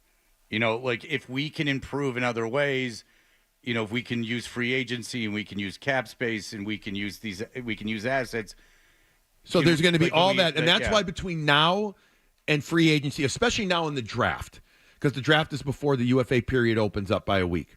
There still could be a ton of move for this Bruins squad, given if they are able. I'll call in Friday. Oh, you're off Friday. You know what I'm saying? We'll call in Friday and we can talk about it. We can see what they do by Friday at 3:00, because I do think it will also help. Maybe some of the things they don't do here will help set the table for moves that they do by the draft. And this is just a last question. It's kind of just the way things go. With big name players, is it kind of hold your cards until the end in that, they got rid of – there's been fairly large trades that have happened now already. But if there is a player that's a bigger name, do you philosophically or traditionally does it happen that you kind of let the teams panic – that won them, player A. I get you. No, I get you. Vegas and Colorado won them. Do you wait until let them get into it? Let them go, and then you go back and forth a little bit. I think you're gonna. I'm guessing the managers are. If they feel that somebody comes back and says it on Thursday at 8:00 at night, whatever, and say, all right, I'm gonna tell you what, I'm gonna sweeten this and I'm gonna give this offer to you right now, and otherwise not, I'm gonna go get somebody else. Then you might have to pull the trigger on that. But I do think you wait closer to Thursday, Friday. And the only reason I ask is for us that are paying attention to this, if nothing has happened by Friday morning, if we should be concerned. That's the only reason. I just think whether it's a mega move, I don't know if I see a mega, but a significant move, I think the Bruins will do one more move at least by Friday. And then I think that, I know they will continue to look at doing stuff up to the draft. And then they will utilize, they're going to have cap space. They're going to have contract space. And again, I'm curious to see one other real quick thing here. I don't know the status on Charlie McAvoy. If he can't come back, are they able to utilize again? It's why would you play him again? But if he's healthy enough to, you can't put him on LTIR. You can't do that legally. Yeah. My point is, would they? I don't know. Would they Right. put him on LTIR and then utilize cap space to take some other guys back? I don't know. Right. But that's something to consider. But I don't think we're going to see that By right the now. trade I hope deadline, he's all right sure. to play because why would you play him? I mean, if he's healthy, guy, he Well, I already think missed it's earlier.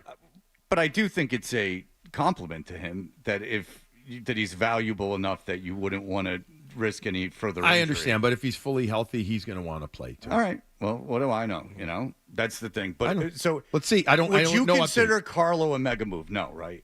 Well, I would be only. You would consider that a big mega move, big move. Yeah, but you said mega move. I said mega move is Martian. No. I said yes. You're right. Okay. I would call it a big move. A player who's been here for a long time. A player who a lot of respect, and a player who there's other players too in the Bruins lineup that have a little term left that we touched on before that would help teams out significantly in their middle of their lineup, which is very important when you're making runs. Because locally, the only earth-shaking move would be Martian. Right. And I get what you're saying there. He doesn't have term or anything, but he's obviously an extraordinarily popular player and an important. Yeah, player. among the moves that player. would actually happen. Well, if they trade. Billy, you're knee deep in the league, but for everyone else that talks about the Bruins here and there, the only name that's going to make people crazy is Marchand. Either way, either people are going to be like, "Thank God they did it," or "I can't believe you traded the captain." And it's a big miss. It's a big name. It's a big name. If Brad Huge Marchand name. never plays for the Bruins again, it's going to be weird when you go to games. If you go to a lot of Bruins games, him not being on the ice. I mean, he's been on the team basically since I've lived here. It would be a huge change. It'd be you're right. All right. Well, Billy Jaffe, good job guys. today. Thanks you for hanging around, Billy. You guys. Inspiring Nick to Fantastic. do more push-ups and Player of the costing day. me money. Player of the day. How Nick. dare you? All right. Well, look, Billy, everyone watch him on Nesson in the Morning Brew podcast with Andrew Raycroft. Thank you so much. We'll be right back here. The headlines. Essential Sports Hub headline presented.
patience, and job creation. Log on to goodwill.org and become a job creator. That's goodwill.org.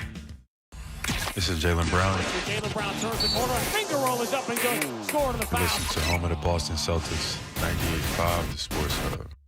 Toucher and Hardy. Such an enticing explosion. 98.5, the Sports Hub. We know what you're thinking. What could I possibly have missed from the show?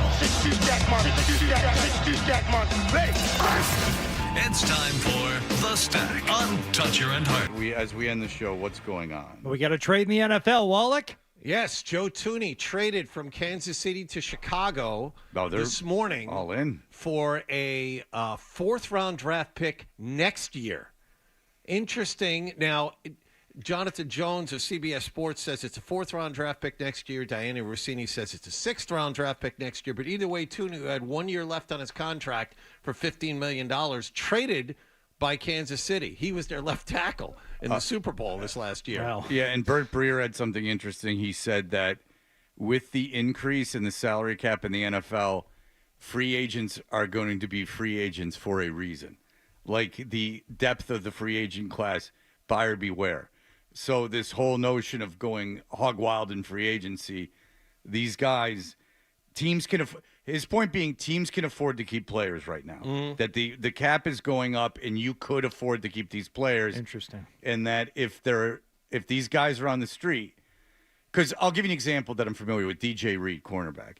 Like DJ Reed is a really good number 2 cornerback, but he's looking for number 1 cornerback money, and he's probably not a number 1 cornerback. And Thuney is 32 years old. He's older than I thought he was. It's actually kind of like the Patriots. Remember when the Patriots traded Logan Mankins? Yeah. It was about the same age. Mankins was 32, 33, and they traded him for a fourth-round draft pick and a tight end no one remembers. Well, Chicago, that's 2 trades on the interior of the offensive line, so they have some kind of plan going there.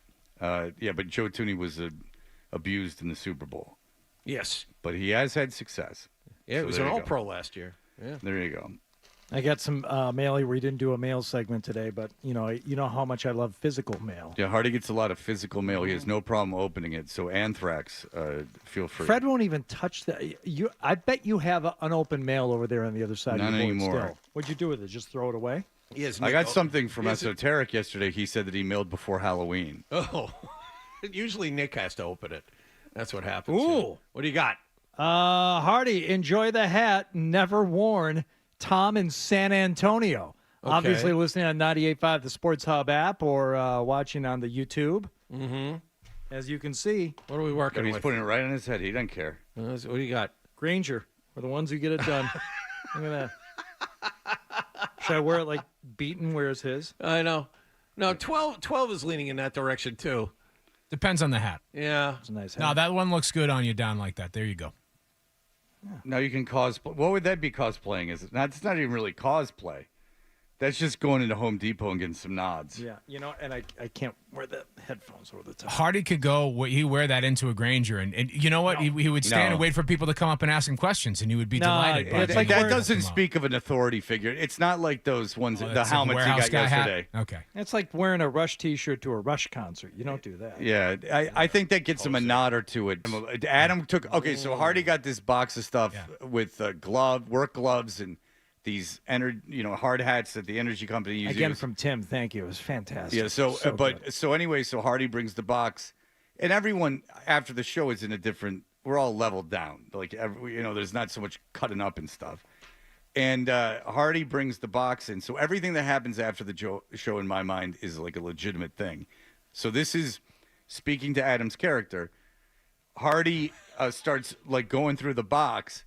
And Adam's like, "Ooh, those gloves! How about those gloves? Look at them gloves!" Yeah, good gloves. In a really, really, really embarrassingly obvious. Why would I hide it? Obviously, you have no shame. I know. I know who I am. Yeah, and so like he wanted, and they're not like even anything special. They're just these like no, they are special. They're very good gloves. They're really good gloves. And I passed them along to Cliffy. Cliffy has them now. How'd you get them to your father? He drove me down to get the car yesterday. Oh, that's right. You drive the car to work today, 12? I did, yes. How is it? It's fantastic. Yeah. Got that Subaru, courtesy of my friends over at Nissan in Milford. Electric windows? Yes. Believe it or not. Adjustable seat. It's a 2019. It actually has a screen and not just the old display on the radio. It has a screen now. Does it have Bluetooth? It does. Reverse? Really? Yes, That's I better connect than my son's phone car. And listen to my music. My son's car it has Bluetooth, but it doesn't. It doesn't. The I'm not screen doesn't messing with pop any of up. that stuff because my son is the one who specializes in all that, so he's going to get all the app CarPlay and all that stuff hooked up. Oh, it has CarPlay. Yeah. Ooh. 12 is so hot and bothered to mention the passing of Yes. George Lowe. He needs Sadly. to get this in. Well, I knew George. Yes, Lowe. I wanted to ask you about that because I did as well, and he was what? How'd you know him? Because so the station that Hardy worked didn't at, know him. the No, he Edge in didn't. He didn't know Albuquerque. him. All right, go ahead. Hardy. He was in Atlanta. All right, but yes, go ahead. but so Hardy was at the Edge in Albuquerque. He worked and then at I was 99X, but go yes, ahead. And then I was at the Edge in Albuquerque, and he did voice work for Oh, stations you are across such. the country. You just want to latch onto anyone dead. He did voice work for our morning show, and we would send him. This was So this you didn't know speaks him. to the character of George Lowe. We would send him. You got to send him one. I knew him, and sheet here he goes. of copy, and it was like what front page, back I page. saw him often. right? And I you- wasn't friends with him, and but you don't see me you would carrying pay him on. a flat rate for that, and he would send you back a CD that had like 8 Adam, minutes I of know audio him. on it with all this. Adam, great I knew him. outtakes, and nobody that I knew went above and beyond the way that George Lowe Adam, did with voice work. I would see him. He would come on the show. He was around. He was George Lowe. What was he like? Space Ghost. You want to know? Yes. Nothing All right. like you described. George Lowe, who everyone's going to really care about, was a very, very nice guy. He was really funny. He was very eccentric. He collected art and amassed this like incredibly valuable art collection just by. I guess if you went into his house, it was just like there was art all over the place. He was weird, like he was eccentric, you know. But he was on the morning show on my station in Atlanta before it flipped, so George was around a lot. But I like you, just kind of piggybacking on anyone that recently died. Greetings, citizens. I'm Space Ghost. Yeah, he was a really funny guy. He was a really, really, really funny guy, and one of the guys that got Adult Swim off the ground. But that was pretty pathetic by you. Oh, I love Admit George it. Lowe. Admit it was. I don't. But you didn't know him. Sure You're I did. carrying on. I didn't know him the way you did, but I still knew him. I Yeah, but talked to him and coached him through what I wanted him to voice for the show. You ever meet him? Yeah, in person, no, just on the phone. Well, that's meeting. You said In know him. person? I knew him. You can know someone that you haven't met in person. No, not really, Adam. You would say that he did some work for you over the phone. George Lowe dies, and this is all you could. I don't know if I know you. This is how you behave. I was when a good Do you friend think of George was like Adam you 12's arguing like good this? friend just passed away, and this is how you treat him. Axel, Andy Lowe. You've heard me mention him several times. Him and I worked together very closely. He's one of my very good friends. He had a very heartfelt Instagram message to George Lowe as they were very close. He's like, "You were the funniest of all my friends," which I did not like, but he was like, because I made it all about myself. He said, like George, da da da da da. So by proxy, if one of my very good friends was very good friends with George Lowe, so I could sit here carrying on making it about myself, but here you are. Disgusting. I'm in mourning. That is so repulsive. It's stolen valor, and Hardy knows it. Hardy knows it. I don't know. Oh, it annoys you. It does annoy you. Yeah. Like when someone slaps, Admit that it like when annoys someone you. dies and they immediately get on social media. You didn't do this, but they immediately what you did was tat him out to this, and they get on social media and like put a picture with them and the guy, like they knew each other. Like get out of here with that. Photoshop a photo of me and George Lowe, please, from my Facebook. And George Lowe was a great guy, and I'm very sad that he's gone. But I mean, Adams, incredible voice talent. Very yeah, he easy was to a work very with. in a very very funny guy and a very eccentric guy, and he was a lot of fun. But Adam didn't. That's know what him. the focus needs to be on, Fred. Yeah, but Taking you it off didn't the make right it about that. You acted like you knew the guy. I think if you'd let me, and I'm not letting you do it. I'm stopping you now too. All right. Okay. All right. Thank you. That'll do it for us, everyone. That bothers